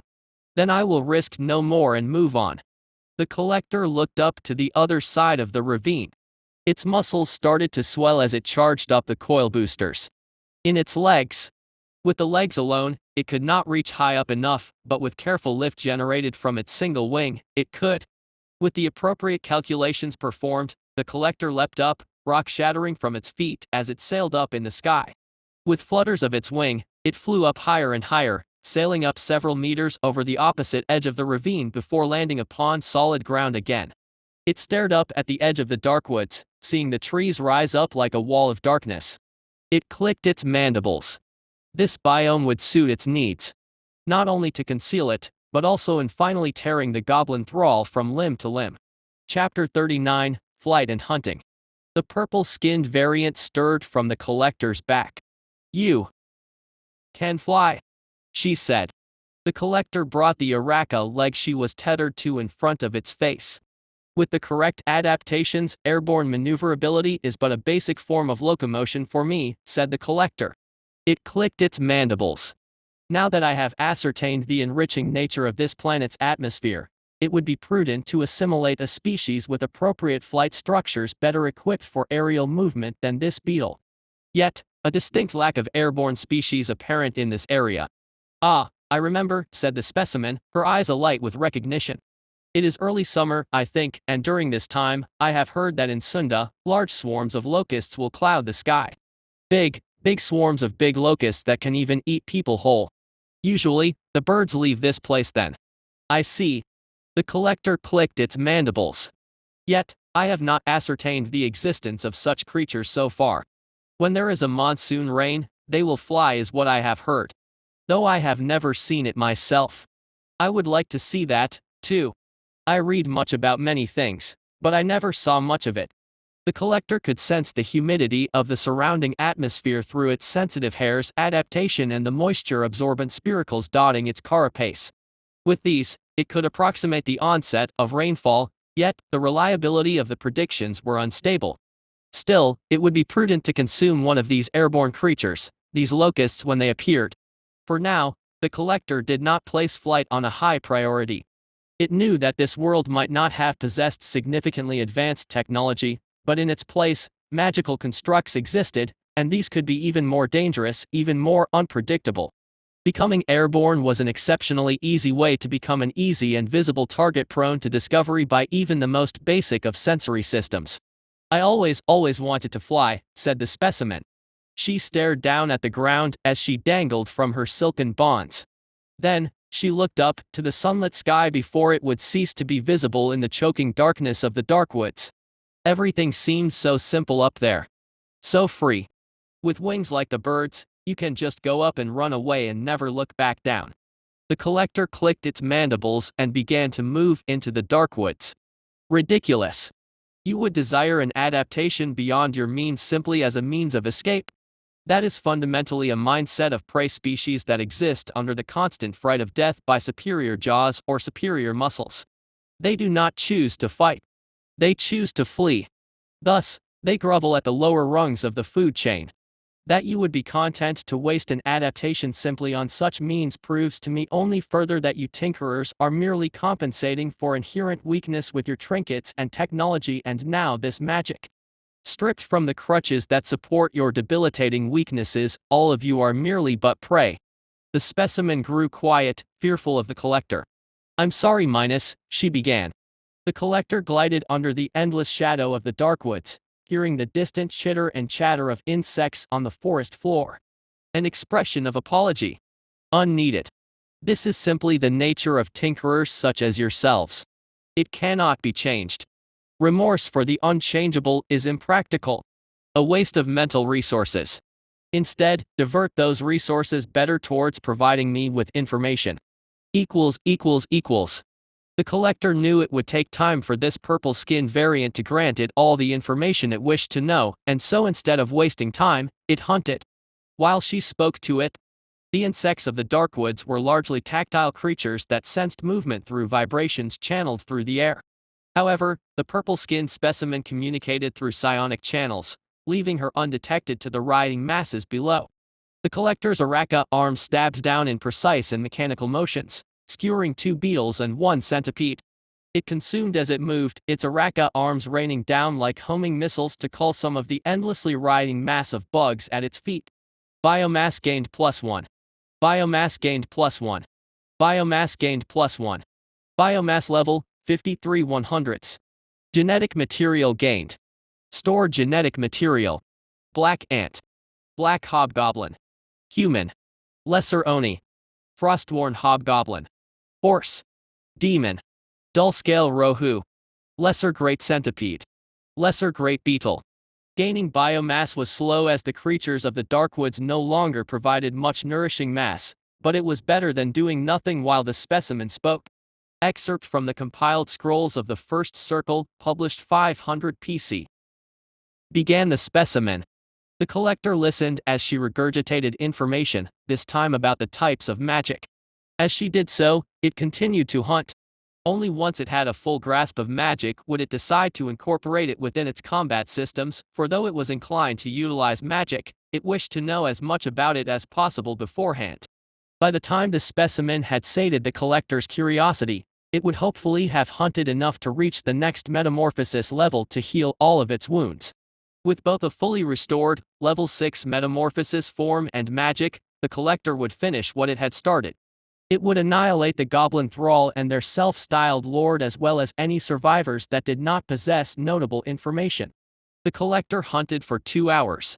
Hunting became more difficult past an hour, for after eliminating 24 lesser insectoid specimen, the majority of the rest, even through their simple minds, came to sense the collector as an apex predator among bottom feeders, and they fanned out, ceasing to busy themselves with devouring each other to save themselves. This meant the collector had to wade in further and further into the Darkwoods for prey, and too far and would lead back to the expansive nest of jumping Araka. That area, the collector wished to avoid.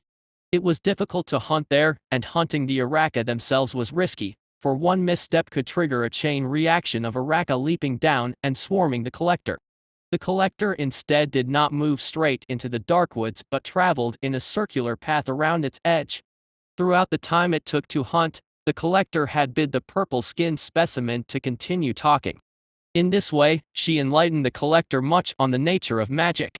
There were 2 types of magic, it seemed. The first was the kind that came from the gods, and though it was vexing, it seemed that it was not technology that granted these gods dominion over natural phenomena, but this substance known as mana emitted naturally from this world.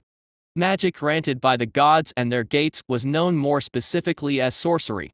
It involved portioning a percentage of an individual's spirit roots to a deity and its gate, hence the appearance of luminescent circuitry.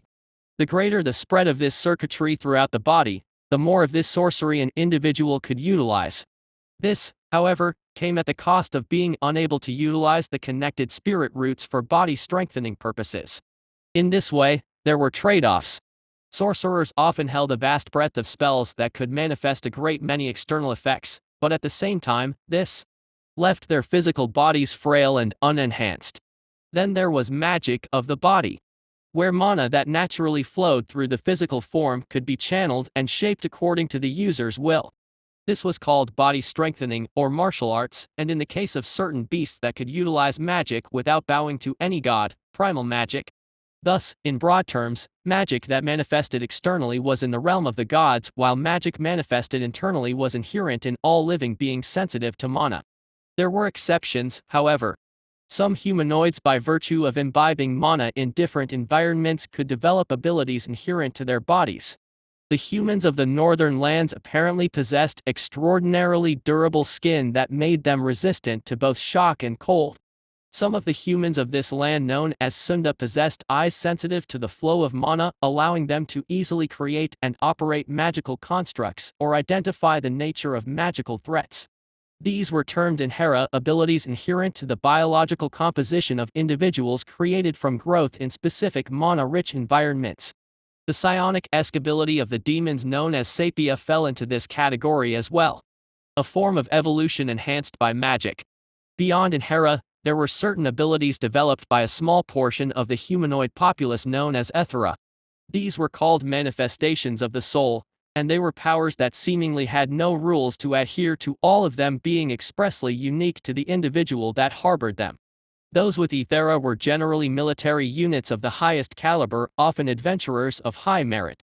The collector knew now that the adventurers it had slaughtered before were nothing. These adventurers, humanoids specialized to defeat creatures, monster as they called them, had their strength ranked on a scale that ranged from 1 to 10 stars. The adventures the collector devoured were all merely 1 star. A stroke of sheer luck that the collector had crash-landed upon this part of the world, this remote, largely uninhabited land where apparently only the weakest of the humanoids dwelt. And the nature of this power, this ethera, was troublesome. On account of expressing the uniqueness of the individual, the manifestation of the power was highly variable. From the specimen's recitation of certain records and tales, the collector came to know the nature of a few documented ethera. There was one that could change a man into a beast. One that could negate any kinds of harm. One that could seize the heart with but mere eye contact. And potentially countless more.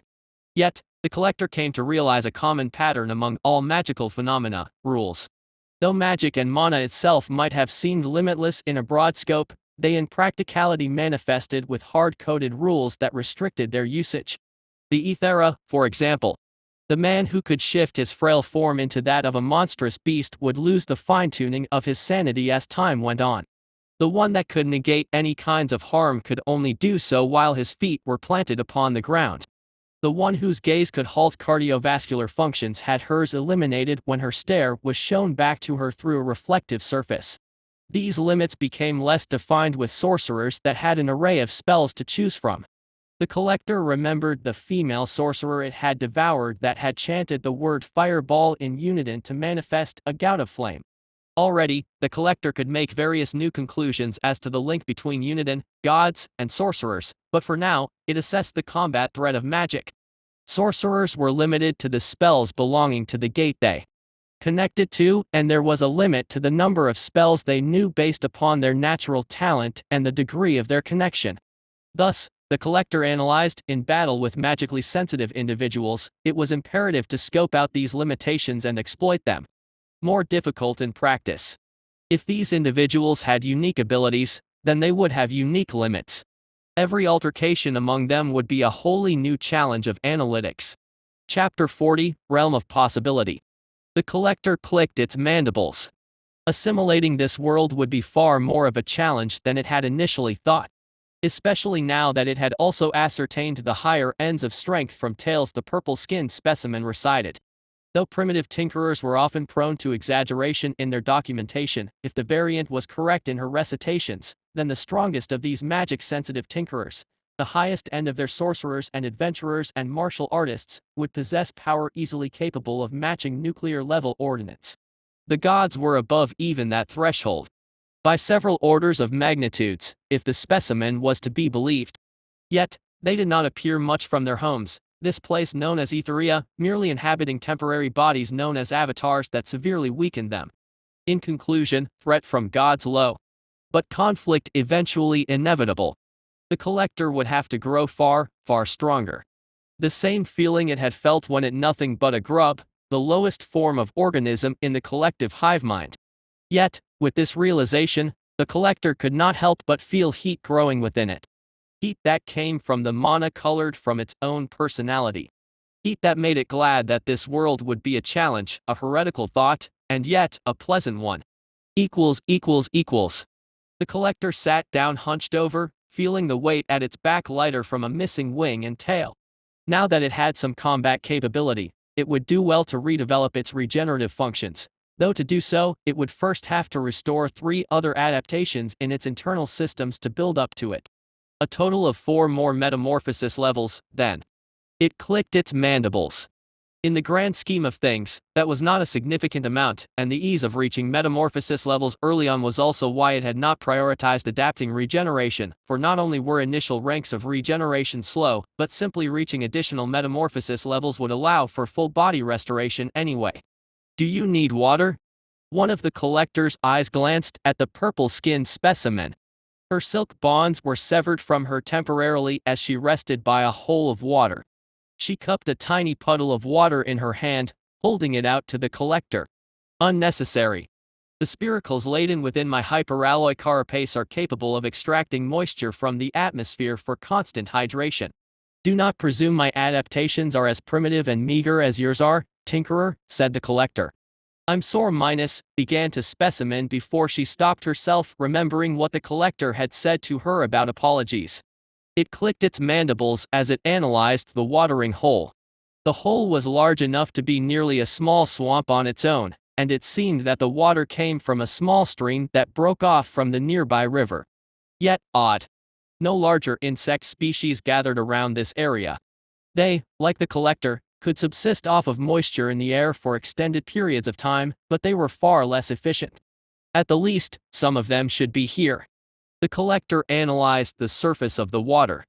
A layer of scum from dead, small insects and darkwood plant matter floated atop, and the purple-skinned specimen patted these away as she scooped up more water for herself to fuel her fragile body. Her eyes glowed purple even through the shade of the dark woods. Magical light, the collector knew now. And what allowed her to see even in this pitch blackness. But even with such adaptations, she had plenty of deficiencies. Unlike the collector, she required rest, but even now, she could be useful. More information.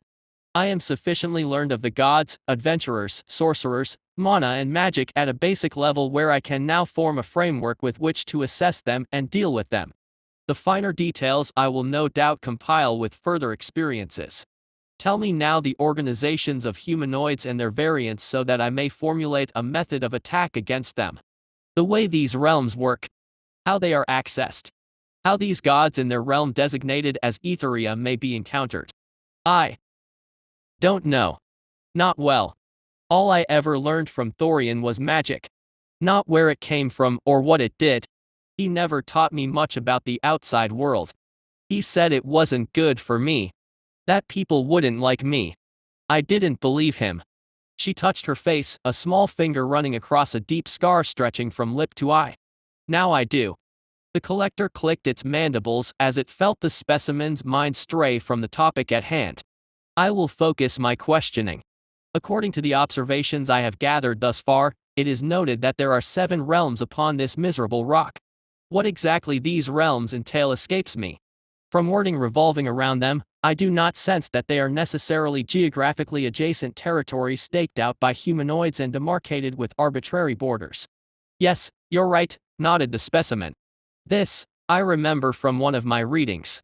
The 7 realms are like layers. 7 whole worlds all stacked atop each other, pinned down and given structure by the tree. Each layer aside from Etheria, high realm of the gods, is a reflection of the other, all of them different shades of the very same world. The collector parsed the specimen's full meaning through the aid of Phoenix. 7 geographically distinct areas that inhabit the same pocket of space and yet occupy independent existences.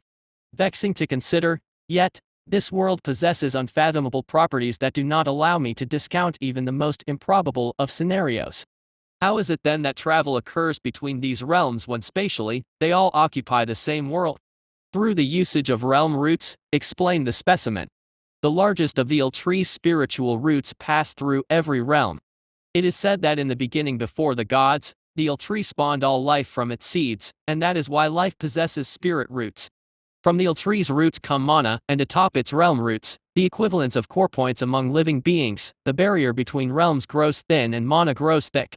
This combination allows warp temples to be built atop them.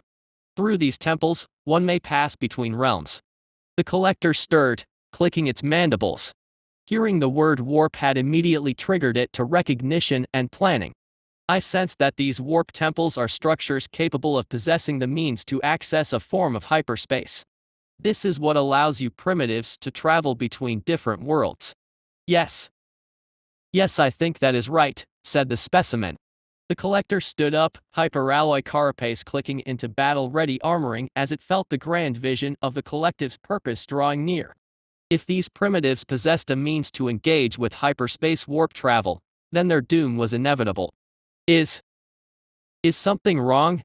Came the specimen's mental voice.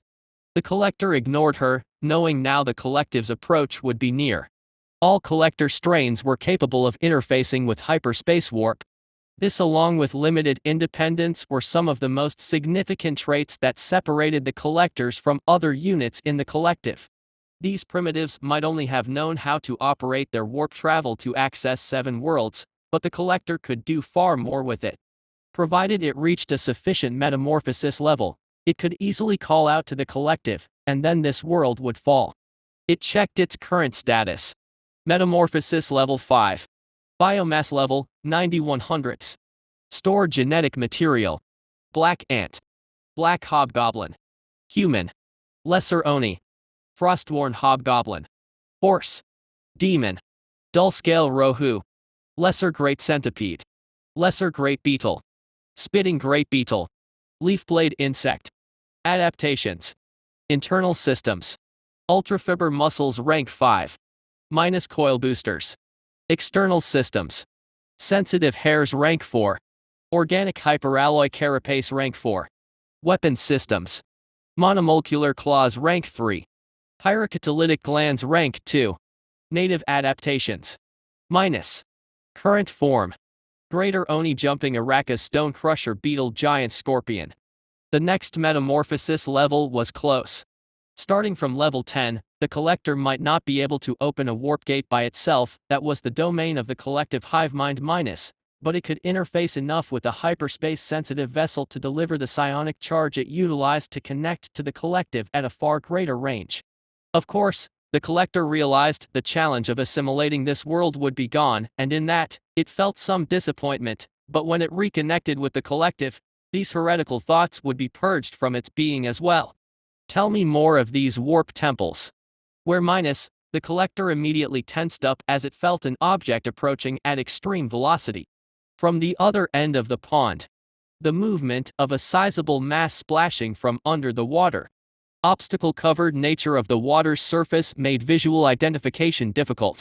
Frequencies of sound and volume of water displaced, however, indicated mass significantly more developed than any of the insectoids the collector had encountered in this area before. A threat. Chapter 41, Bug Hunt I. The collector waved the purple-skinned specimen back. Leave this area.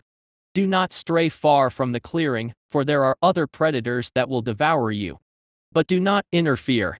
Maintain adequate distance.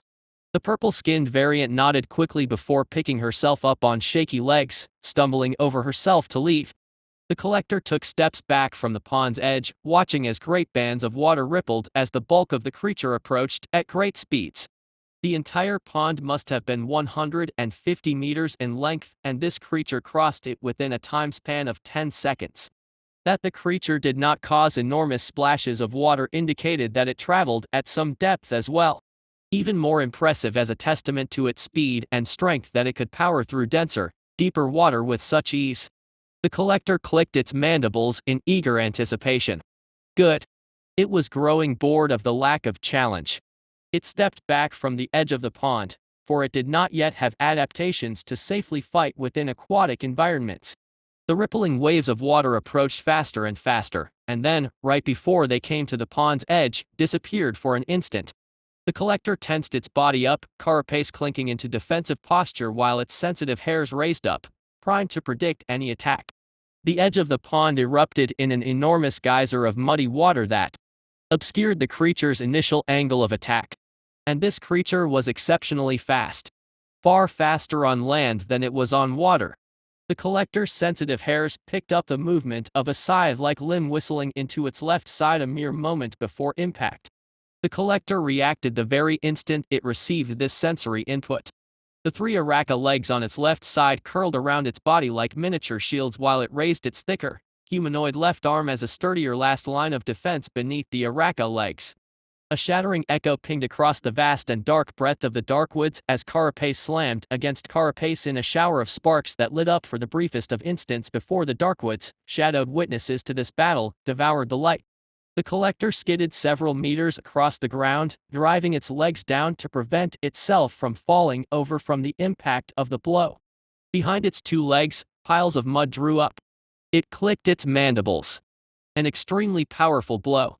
One of the strongest it had taken so far. Its 3 left Araka legs were crushed in half, dangling uselessly by its side. A small chip started to flower from the collector's more heavily armored, heavily muscled left arm. A shrill, siren-like roar emerged from the collector's opposition, and the collector too clicked its mandibles and growled in opposition. The collector analyzed its threat. With water dripping from its sleek red carapace was an insectoid creature. That much was unsurprising. What was noticeable was its sheer bulk. In pure size, the creature must have been almost as tall as the collector even while it stood on 6 legs. 6 meters in height. A large, oversized abdomen compared to its thorax and small head. A design optimized for battle. The abdomen was heavily armored in red carapace covered in black spikes, protecting its vital organs. Its head was guarded by its two massive front legs that were more than 3 times the size of the others. The front legs were far more heavily armored and also covered in spines, their ends tapering off into hooked blades of carapace. These legs could be used as both bludgeoning clubs or slicing weapons, and it was one of these that had dealt damage to the collector's left side. A lengthy proboscis lay tucked under the insectoid's head. Likely, from its positioning, not utilized for battle, but more for feeding. The collector clicked its mandibles in interest. The enormous insectoid had staked upon the various spines lining its carapace corpses. Corpses mainly of jumping araca, though there were other insects there as well. These corpses formed an additional layer of protection shielding the insect and also obscured its scent greatly, for the corpses did not seem to be in any state of decay. Two cloudy white compound eyes settled on the collector, and the collector could tell then that this creature was not entirely brainless. It too was analyzing the collector, standing still for the moment to size up its chances. The collector liked its chances. The creature had sizable bulk, it was true, but without water to counterbalance the awkwardly oversized front legs, it would have trouble outmaneuvering the collector on land. Its blows might have been powerful, but dodging them and taking the insectoid's side would be easy. From there, the collector's monomolecular claws would chip into the insectoid's carapace. The collector's claws were too small right now to make any single blow a lethal one, but taking the insectoid's side and striking the same area 4 to 6 times would likely yield wounds deep enough to reach vital organs. First, the collector would have to tear off the insectoid corpses impaled upon the creature.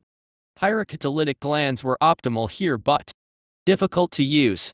They required some time to wind up, and this creature's maneuverability might have been suboptimal, but its capacity to charge in a linear direction was likely on par with the collector's own speed. As the collector set into this battle plan, something surprised it.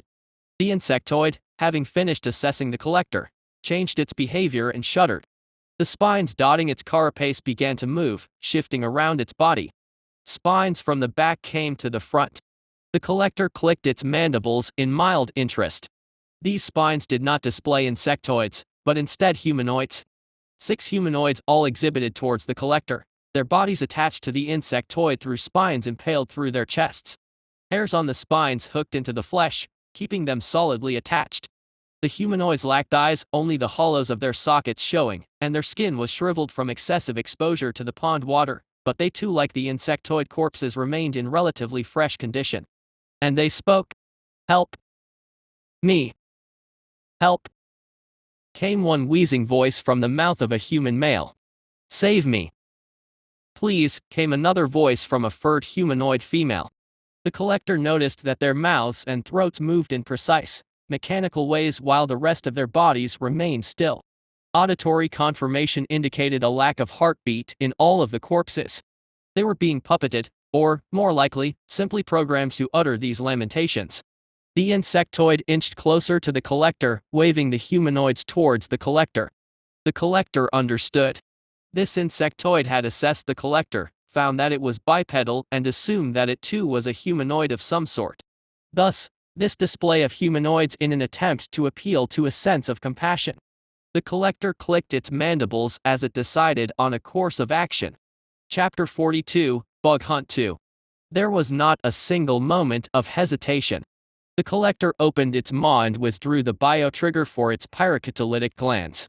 It extended its snake-like tongue in front of its face, the faceted, spherical bulb of the biotrigger aligning like a scope sight right at the insectoid. The insectoid paused for a moment in palpable surprise. Evidently, this approach had worked for it many times before against humans. But the collector was far, far from a human. The tubular pyrocatalytic glands at the roof of the collector's mouth flexed and unleashed its combustible chemicals in a full force and full power spray. The jet stream of white, steaming hot chemicals slammed against the friction-inducing, reactant-coated bulb of the biotrigger. In a burst of light so intense that even the darkwood trees, heralds of shadow and devourers of light as they were, struggled to contain the shine of white. A stream of white, blue-tinted fire spiraled out, washing over the insectoid in a massive, conical wave that utterly wreathed the entirety of its body. At this range, spurts of the reactant chemicals from the collector's mouth also drenched the insectoid, ensuring continuous burning. The insectoid let loose a piercing cry as it writhed from side to side, its body twisting and turning as it processed enormous damage to itself. Under the purging aura of white flames gracing its body, the humanoid corpses it wore so confidently melted away in mere seconds, and soon, the Araka corpses followed, curling up at first with the heat before melting and disintegrating. The insectoid's own carapace began to crack and melt, and its two cloudy white compound eyes were the first to go, shriveling up into charred cinders. The ends of two long antennae sprouting from its face blackened, melting away at their tips. The insectoid scrambled back to the water. The collector had predicted this utterly foolish course of action from it. It did not stop the insectoid. Instead, it turned around to ascertain the purple-skinned variant's location. She was hidden behind one of the large darkwood trees, peering her pale face out to watch the battle in open-mouthed surprise. The collector pointed to the specimen and commanded her, "Stay fully behind the tree lest you desire risk of significant damage to your face." The variant quickly nodded before her face disappeared behind the black bark. The collector heard a large splash as the insectoid dove with zero hesitation into the water. Then, immediately after, an explosion. The collector felt burning chemicals patter against the back of its carapace, but the chemical fires of the pyrocatalytic glands were designed specifically by the genius of the collective hive mind such that they would not burn against hyperalloy carapace. The collector turned to see the insectoid creature now scrambling out of the water. Much of its carapace had been blown off, revealing raw, charred white flesh underneath. Two of its thin back legs were significantly damaged, heavily compromising its movements. And still, the flames continued to burn atop it. Drops of water upraised from the initial steam explosion showered all around the pond and clearing in a miniature rainfall, hittering and pattering in applause at the collector for its inevitable victory. The collector clicked its mandibles, stretching its arms out to the rain to bathe in its success. The reactive chemicals creating the collector's flames were less dense than water and at the same time hydrophobic. This meant that when the insectoid naturally fled to water to drench its flames, the reactive chemicals dousing its body pushed the denser water surrounding it underneath it. The water then superheated from the intensely hot chemical layer above, causing an explosion as the water immediately turned to steam, spreading the fire even further around the insectoid in a roaring pillar of white flame. At the staggering temperatures of flame that the collector could output, the heat energy of the resultant steam explosion was also immense enough to inflict significant trauma upon the insectoid. Still, the collector could not take the risk-free option to let the insectoid to burn away. It could begin to move out of this clearing and into the dark woods in its desperation, starting an uncontrollable forest fire. Until the creature expired, the collector would have to pin it in place. A shame, almost. Had this creature simply been more knowledgeable, it would have provided an admirable challenge to the collector. In pure physical specs, it was the collector's equal, even an outright superior in the boundaries of water. But it had left its aquatic habitat, its first mistake, and it had mistakenly identified the collector as a humanoid, its second, final, and fatal mistake. Now, this creature, likely the apex predator of this small water habitat in the darkwoods, far superior even to the jumping Araka in this area, merely awaited its inevitable death. The collector sprinted towards the insectoid, circling to its back where its larger front legs could not retaliate against it. The insectoid sensed the collector's approach even with its antennae and eyes melted away, but its burned and broken back legs would not let it turn fast enough.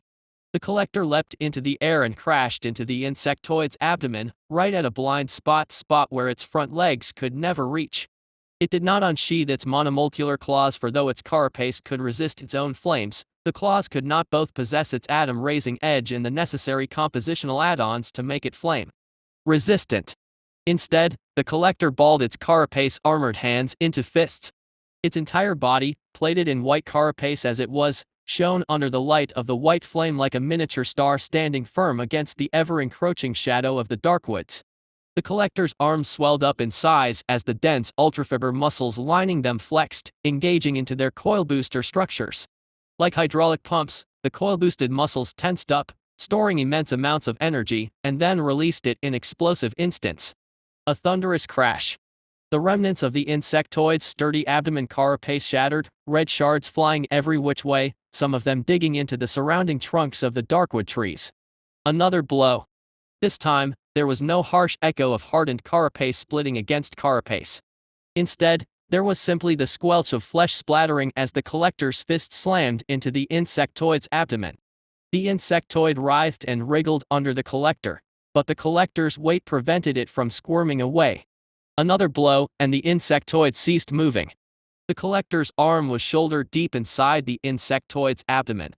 It extracted its arm out with a squishing pop. Spurts of green hemolymph leapt out from the hole before instantly vaporizing in the heat of the collector's flames.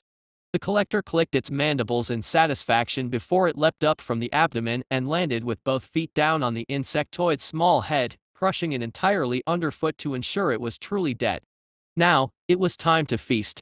The collector tore into the insectoid, using its hands to rip off savage, flaming chunks before crushing them into balls to devour. Savoring this specimen would have been optimal, but the flames would melt away its biomass soon. The saliva coating the collector's mouth and throat naturally doused the chemical blaze, alighting the chunks it devoured, and it worked its way down from head to bottom. When the collector reached the insectoid's now headless and thorax-less abdomen, it raised the flaming body part over its head and split it apart into two with a squelching tear. It bathed in a shower of green hemolymph, opening its maw wide for taken white flesh and organs. Biomass gained plus 30. Biomass level, 121 hundredths. Genetic material gained. Stored genetic material. Black ant. Black hobgoblin. Human. Lesser oni. Frostworn hobgoblin. Horse. Demon. Dull-scale rohu. Lesser great centipede. Lesser great beetle. Spitting great beetle. Leafblade insect. Assassin bug brute new. As expected, the insectoid specimen known as the assassin bug brute provided an enormous amount of biomass, and yet, not as much as a challenging fight would have in prior metamorphosis levels. The collector clicked its mandibles as it assessed the wounds it had sustained so far. A loss of a wing. Loss of a tail. Loss of 3 Araka legs. Minor damage to the structural integrity of carapace covering left arm. Approximately a 35% loss in combat capacity. These wounds did not matter much now when the collector was soon to evolve anyway and repair them, but it did indicate that in the future, battles would become more and more dangerous, wounds deeper and more frequent, and metamorphosis levels to heal them farther and farther away. For now, the collector would evolve, and to do so, it would have to leave the Darkwoods. Chapter 43, Metamorphosis Level 6. The collector ended up on the sheer cliff face of the ravine, held on to the wall through the remaining 3 of its Araka legs and the support of one of its arms. It was difficult to scale cliff faces now with the loss of 3 Araka legs, but this would be the last time it would have to deal with this damaged state before its new evolution. A few meters beside the collector, the purple-skinned variant lay strapped to the cliff face by strands of Araka silk. The bonds prevented her from both moving and falling to her inevitable demise to the rushing rapids below. The collector clicked its mandibles. It had decided to evolve here for the sound of the rapids was such that it would mask any potential noises of metamorphosis. In addition, the nature of the relatively shallow rapids indicated that whatever traveled through the current below was not going to be large, especially not large enough to jump up and threaten the collector in its evolutionary cocoon. The foam of water crashing against the stony face of the cliff also frothed up a misty fog that clouded the collector, obscuring it against visual identification. "What are we doing?" said the purple-skinned specimen. She looked at the collector, purple eyes settling on its 3 mangled Araka legs, cracked left arm, torn tail and ripped wing. "You're hurt. Are you okay? I may mediate the degrees of pain I am capable of processing. That is one of many capabilities that sets me apart from you undeveloped tinkerers. And I am to engage in what designates me as a superior even among the vast body of the collective instantaneous evolution. The process will take anywhere between 30 minutes to over an hour. Keep silent during this period of time. Do not struggle. Minimize your presence." The specimen nodded, and the collector began to metamorphose. It bowed its head towards its chest, and the glowing light emanating from its yellow compound eyes dimmed to nothingness. Pores in the collector's carapace opened up, oozing out fleshy mass that quickly encased the collector, covering the entirety of its 3-meter form in a semicircle of veiny, beating flesh that anchored itself to the side of the cliff through adhesive tendrils that bored through the rock, hooking into it. Within its evolutionary cocoon, the collector pondered its next evolution. This one was far more significant than its prior ones, for it had obtained quite a few unique genetic material samples. It perused its collection. Stored genetic material. Black ant. Black hobgoblin. Human. Lesser oni. Frostworn hobgoblin. Horse. Demon. Dull-scale rohu. Lesser great centipede. Lesser great beetle. Spitting great beetle. Leaf-blade insect. Assassin bug brute. Quite a few genetic samples that were utterly useless. When the collector reached greater metamorphosis levels and obtained more of its adaptations, it could eventually work up to creating a limited number of attack drones. These, the collector could imbue with genetic samples it did not need. But until then, the collector had to focus upon itself. Firstly, the collector automatically included the formidable assassin bug brute into its new form, utilizing it as a genetic base, for it was by far and large the strongest specimen in the collection. The collector analyzed the bug brute's abilities, gaining greater understanding of them. The bug brute was most at home nearby aquatic environments, often living in swamps or murkier waters and acting as an ambush predator. Its sturdy carapace was smooth and coated with a hydrophobic chemical layer, making them sleek and efficient movers in water. However, they were not fully suited to water and required land to breathe. The addition of the dull-scale rohu's gills, fins, and tail would easily smoothen out these limitations and allow the collector to become fully capable of traversing aquatic biomes. The bug brute possessed formidable combat capabilities with its spiked armor and oversized front legs that acted like spiked clubs, but what was even more interesting was its proboscis. The proboscis was capable of injecting a liquid that preserved flesh, but in controlled capacities. This liquid could hijack nervous systems. This ability was magical in nature, the collector came to realize, and would require it to first open its core and gain access to spirit roots beforehand, but this would come soon enough. Unfortunately, the liquid was not sufficiently advanced enough to manifest effects close to complete mental manipulation. It worked only upon corpses, the liquid filling intact brains and programming them to perform set patterns of extremely simple actions such as cries for help. But perhaps, with the induction of demon genetic material and their inherent ability known as sapia, the collector could achieve something more. Assassin bug brute. Dull-scale rohu. Demon. One more piece of genetic material to complete the collector's new form. The new insectoid specimen it had consumed in its most recent venture to the Darkwoods were all minimally useful. The leaf-blade insect could produce blades of carapace from its front legs. The spitting great beetle could eject boiling hot chemical irritants from its abdomen. The great centipede possessed a potent neurotoxin in its fangs. Yet, these competed against the immense versatility granted by keeping either the jumping araca or stone-crusher beetle genes. The collector's fetal, orb-like form pulsed under its cocoon. It decided to keep the araca genes. The araca simply provided too much. 6 additional sturdy limbs that could be utilized for movement, defense, and offense. A spinneret that produced extraordinarily durable silk. It would be a shame to let go of the stone-crusher beetle's wings, but those wings could not allow for sustained and complete flight in the first place. In addition, flight was something the collector could easily consider later when it was stronger and more confident in being spotted in the air. With its evolution decided, the collector continued to metamorphose. Meshing the variety of insectoid, piscine, and humanoid genes would take time. But well worth the wait. Metamorphosis level 5-6. Biomass level 120 100ths 10 100ths. Stored genetic material.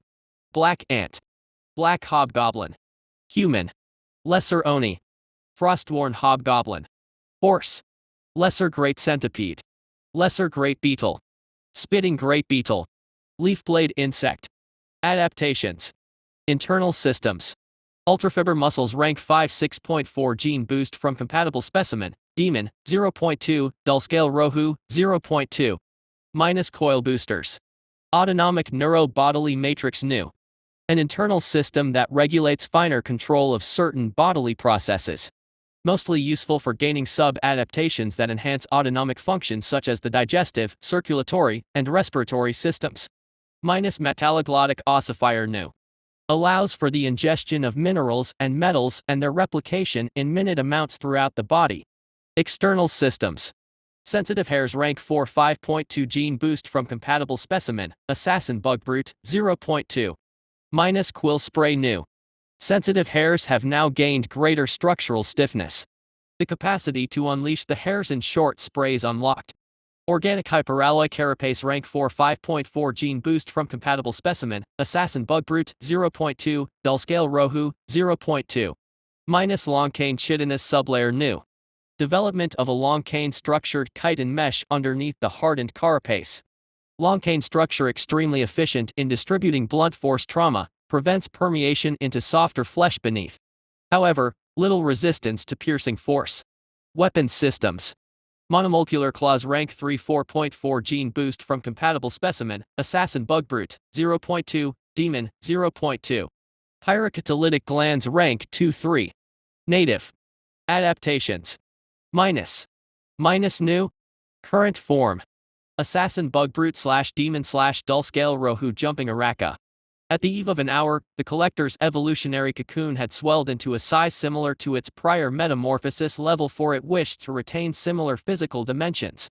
Still, the cocoon was easily large enough to have swallowed up 6 humans comfortably, and the tips of the tendrils rooting the ball of evolutionary mass to the cliff face reached just shy of the purple-skinned specimen.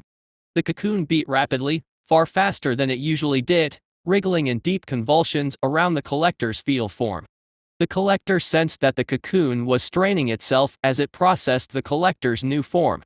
Odd. Redeveloping its autonomic neuro-bodily matrix adaptation was a significant effort, as it was one of 3 base adaptations that widely encompassing parts of the collector, such as the autonomic nervous system, endocrinal system, and nervous system. These base adaptations provided the foundation for all other adaptations, being prerequisites for many future primary and sub-adaptations, one of which was regeneration.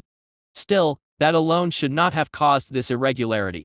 This level of strain in the evolutionary process did not occur until much later metamorphosis levels, when enormous quantities of biomass and genetic samples came into play. Yet, the collector did not have much time to ponder this irregularity before the cocoon halted beating in a sudden instant before bursting, popping like a balloon as flesh ruptured. The collector emerged from a shower of steaming, thick amniotic fluid that crashed down to the rushing waters below.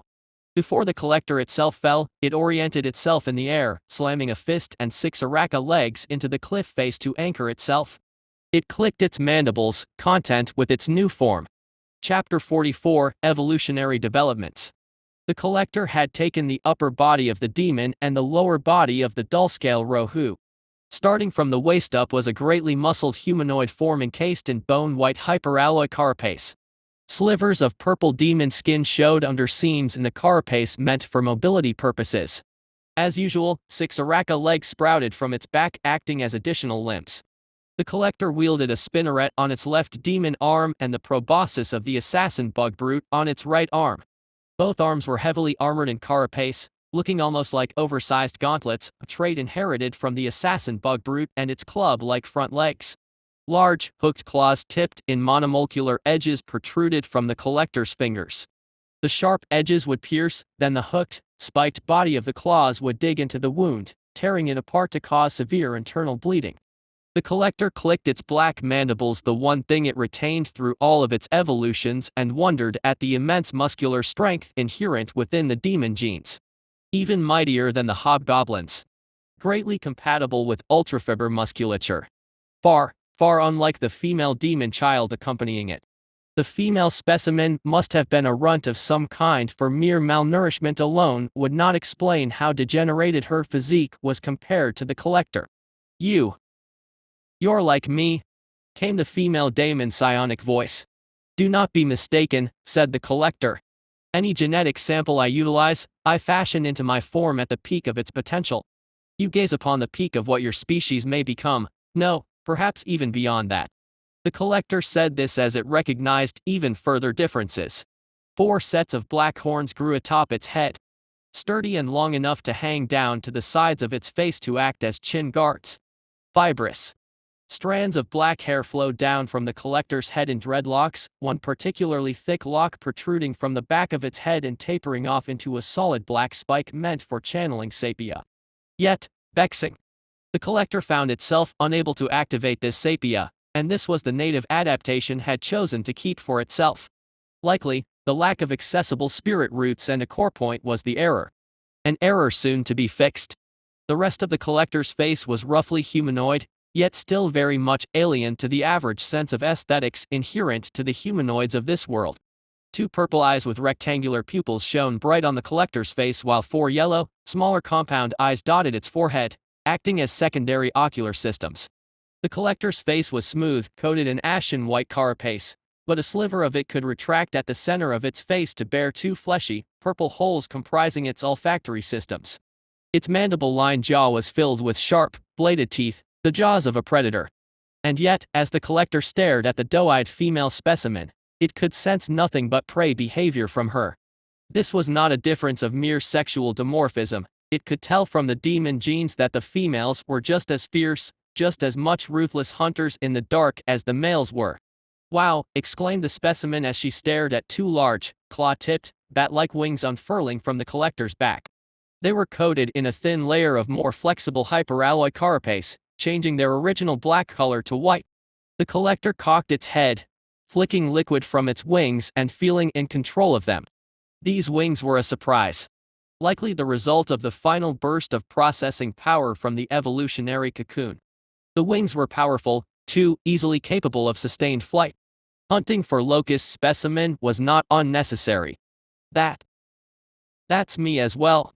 The female daemon's eyes were fixated on the collector's wings. "Perhaps you are an anomaly of epigenetics," said the collector. "Now that I have sufficiently analyzed it, I can determine that your genetic material was of good, even exceptional stock. Yet, you do not observe a vast majority of the normal qualities inherent in your species. The environment you were raised in has stunted you severely, limiting your body's response for growth and development." The demon tilted her head, eyes wandering and thinking, roaming to the past. She bit her lip and winced at the memories. "Well, I was always hungry. No food was one of the ways they hurt me. They always hurt me. It made me angry, at first, and I fought a lot, even when they hurt me more and more because of it. I bit one of them once. Then they took my tongue. That hurt the most. I didn't want to fight after that. I got so scared. Scared all the time." The collector spoke as it moved, taking the silk strands tying the demon to the cliff face in its hand as it rappelled up using its araca legs like picks. Its serpentine lower body swayed from side to side, its fin tail slamming against the rock wall to propel it even further. To maximize land-based mobility, the collector had greatly enhanced the piscine lower body granted by the dull-scale rohu with ultrafiber musculature, elongating it and making it capable of slithering across solid land. Sleek, smooth white hyperalloy carapace coated with the waterproofing layer of the assassin bug brute covered the tail, and at a mental command, the collector could will the countless spikes inlaid within the carapace covering its entire body to emerge to form a suit of spiked armor. "I see now. Your species is not meant to be prey. These demons that you are part of I sense are apex predators in their natural, lightless habitats, possessing of biological and even magical systems inherently far greater than that wielded by the average human specimen. Yet you have been conditioned into becoming prey. Another weakness of you tinkerers. Your minds are capable of usurping the conventional laws of nature, breaking the food chain and cheating the evolutionary process, and yet, it is these very minds that render your kind so susceptible to weakness." The collector reached the top of the ravine, slithering atop flat, grassy ground and facing the dark woods again. "You are meant to be a predatory species. Far beyond the norm of human. And judging from your genetic stock, possessing of a form like mine, and yet, you have been twisted against your natural being into something less. Into prey. Such a perverse twisting of nature is only possible among tinkerers such as yourselves." The collector adjusted how it carried the demon, wrapping the silk strands holding her onto one of its araca legs. She dangled in front of the collector's face, and she looked up and down at the collector. "I am supposed to be like you? Like this? Big wings and claws and being strong? Even when I am so broken?" So worthless. You are indeed incomplete now, and likely never will be, said the collector as it gazed at the pitiful demon female's form. Yet, the greater shame is in the fact that you have discarded your base nature. To shift from predator to prey, to lose the will to choose the fight when the primal instincts to fight or flee flare up, this is the greatest symbol of your weakness. Yet, you are not worthless. I sense that word indicates a lack of inherent value. No, you are still capable of providing further information to me. Now that I have restored myself, I am in prime condition to undergo any manner of physiological alteration. You spoke that you possessed the means to open my spirit roots and core point. You will do so now. Chapter 45, Activating the Core. The collector found itself sitting waist deep in the murky waters of the assassin bug brute's swampy territory. Rings of water shimmered in slow, gentle waves around surface of the water hugging it, and each ring shone with a faint white luminescence that defied the light-absorbent properties of the darkwood trees around the pond. The collector clicked its mandibles as it sensed the purple-skinned specimen kneeling atop the broad length of its armored back. It had retracted its wings fully into its carapace and bent forward, its mandibles almost touching the glowing water's surface to provide the specimen space to work with. According to the specimen, there were 3 primary steps to opening the core. Core divination, as the process was called. The first step was called priming, and the specimen was performing this now. It involved feeling for the collector's roots and core and then gently stimulating minute flows of mana from them. The second step was revelation, and it involved causing the collector's mana to show its affinity. The third and final step was molding. The collector would form a magical trigger in this stage, a specific collection of emotions and feelings it harbored most strongly, emotions that were tied to its affinity, and mold it to its core, allowing it to channel this trigger to activate or close the core. I had thought you unable to utilize magic, and yet, I have come to correlate light that defies the unique light-draining nature of the trees surrounding this area with magic. If I am not mistaken, this light emanates from you, said the collector. No, this light is from you, corrected the female demon specimen. The light in the water cleared out any impurities, corpses of small bugs and clods of dirt and sticks, and other scum, leaving a pure and reflective surface from which the collector could see the purple-skinned specimen closing her eyes and furrowing her brows in strain. I cannot use magic. I want to, though. I miss the feeling. Burn on my head stops me. Makes it hurt too much when I use mana. But what I'm doing now doesn't require me to use my own mana, said the specimen. She breathed in and out deeply, her splayed palm pressed hard atop a shard of the collector's back carapace. It uses the mana already in you. Unlocks it just a little bit. Then all I do is direct its flow in place of your sleeping core. Curious. The collector clicked its mandibles, seeing the light infusing the water around it. Light that supposedly came from it. It could feel familiar warmth rising from within its chest where its heart was located. You have spirit roots and a core, said the specimen. They're just sleeping. I'm having a little trouble with you, though. You're very different. When I helped Thorian with core divination, the people I felt all had the same structure. This is, I don't know, confusing. The specimen shifted her hand around and then settled on a new spot further up on the collector's back. Points of light began to shine from the contact point between her purple hand and carapace. But I can manage. I learn fast, Thorian always told me. This much, I can do. The collector watched through the reflective water as the specimen opened her eyes wide. Your core beats fast. Very, very fast.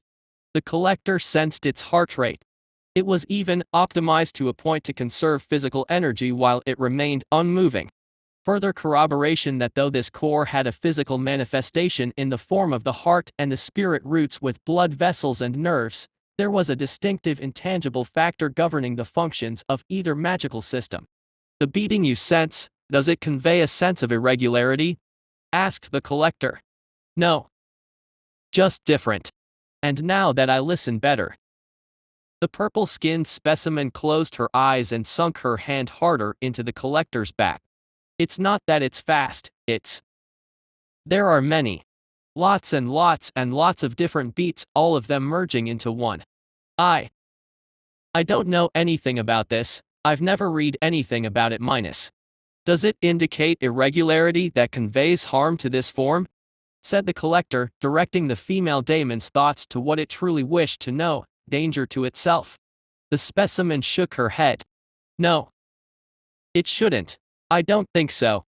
If you had an irregular core, or maybe if your body couldn't handle an opening, or if someone had damaged your core or roots, then I would feel something wrong. Lots of heat. Burning heat. Or lots of cold. Freezing cold. Depends on the type of emotions you're compatible with. But you seem normal, just warm. She nodded. Safe to go to the revelation stage now. The collector clicked its mandibles as it felt the specimen put more pressure with her hand on the collector now. She scrunched up her face in exertion, a bead of sweat starting to form from her pale forehead, and the white light infusing the water around the collector changed. From a silvery white reminiscent of moonlight to a deep red. It almost looked like it was humanoid blood, not water that flowed around the collector, and the shine from it was intense, almost blinding to the average human's ocular systems. The collector could feel the warmth in its heart leap by several degrees, though not as strongly as it did after it had consumed the goblin champion. Yet close, though it could not approximate accurately as this sensation was not physical, it was not equipped to make calculations regarding this foreign feeling. Red, said the specimen. You are compatible with the origin of chaos. Explain further, said the collector. There are 5 origin gates, said the specimen, this time in her tone of recitation, remembering from another documentation of information she had memorized. Unity. Origin of all that creates. Chaos. Origin of all that destroys. Flow. Origin of all direction whether that builds or breaks, or remains stable. Root. Origin of the space that all stand upon, where reality itself is affixed. Void. Origin of mystery. These are 5 fundamental forces that mana can color itself into, and these forces, though called gates, far predate the convergence and the dawn of the gods. These are primordial powers that have likely existed since the beginning of the world itself when the tree sprouted and took root, perhaps even before.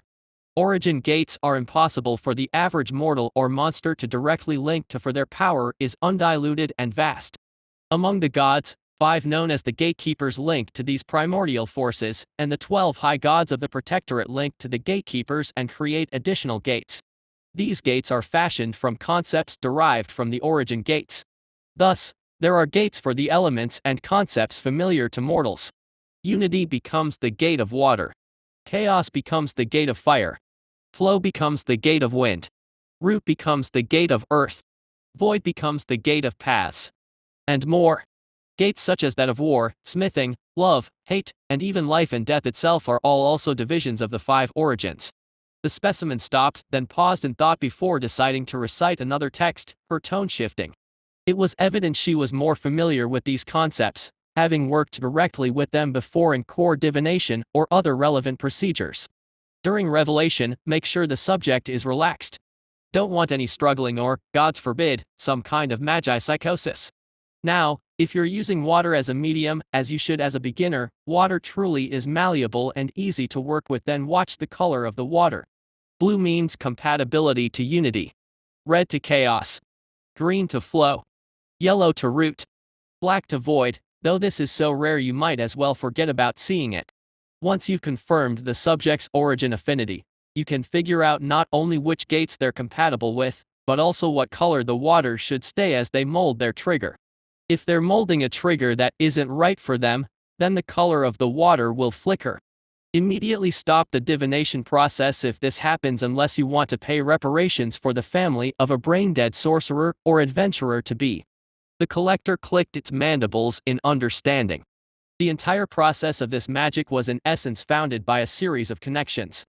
First, there were the origins linked down to gods known as gatekeepers, and then these were linked down to other gods embodying gates, which then linked down to the lowly humanoids in service to them. Each successive link eased the burden of accessing power wherewith the humanoids, even the most pathetic and weak of them, could manifest capabilities that defied natural laws. Yet, the origins themselves were a power independent of these gods and seemed to be the most fundamental and primary way in which magic divided itself, the true sources of power comprising magic.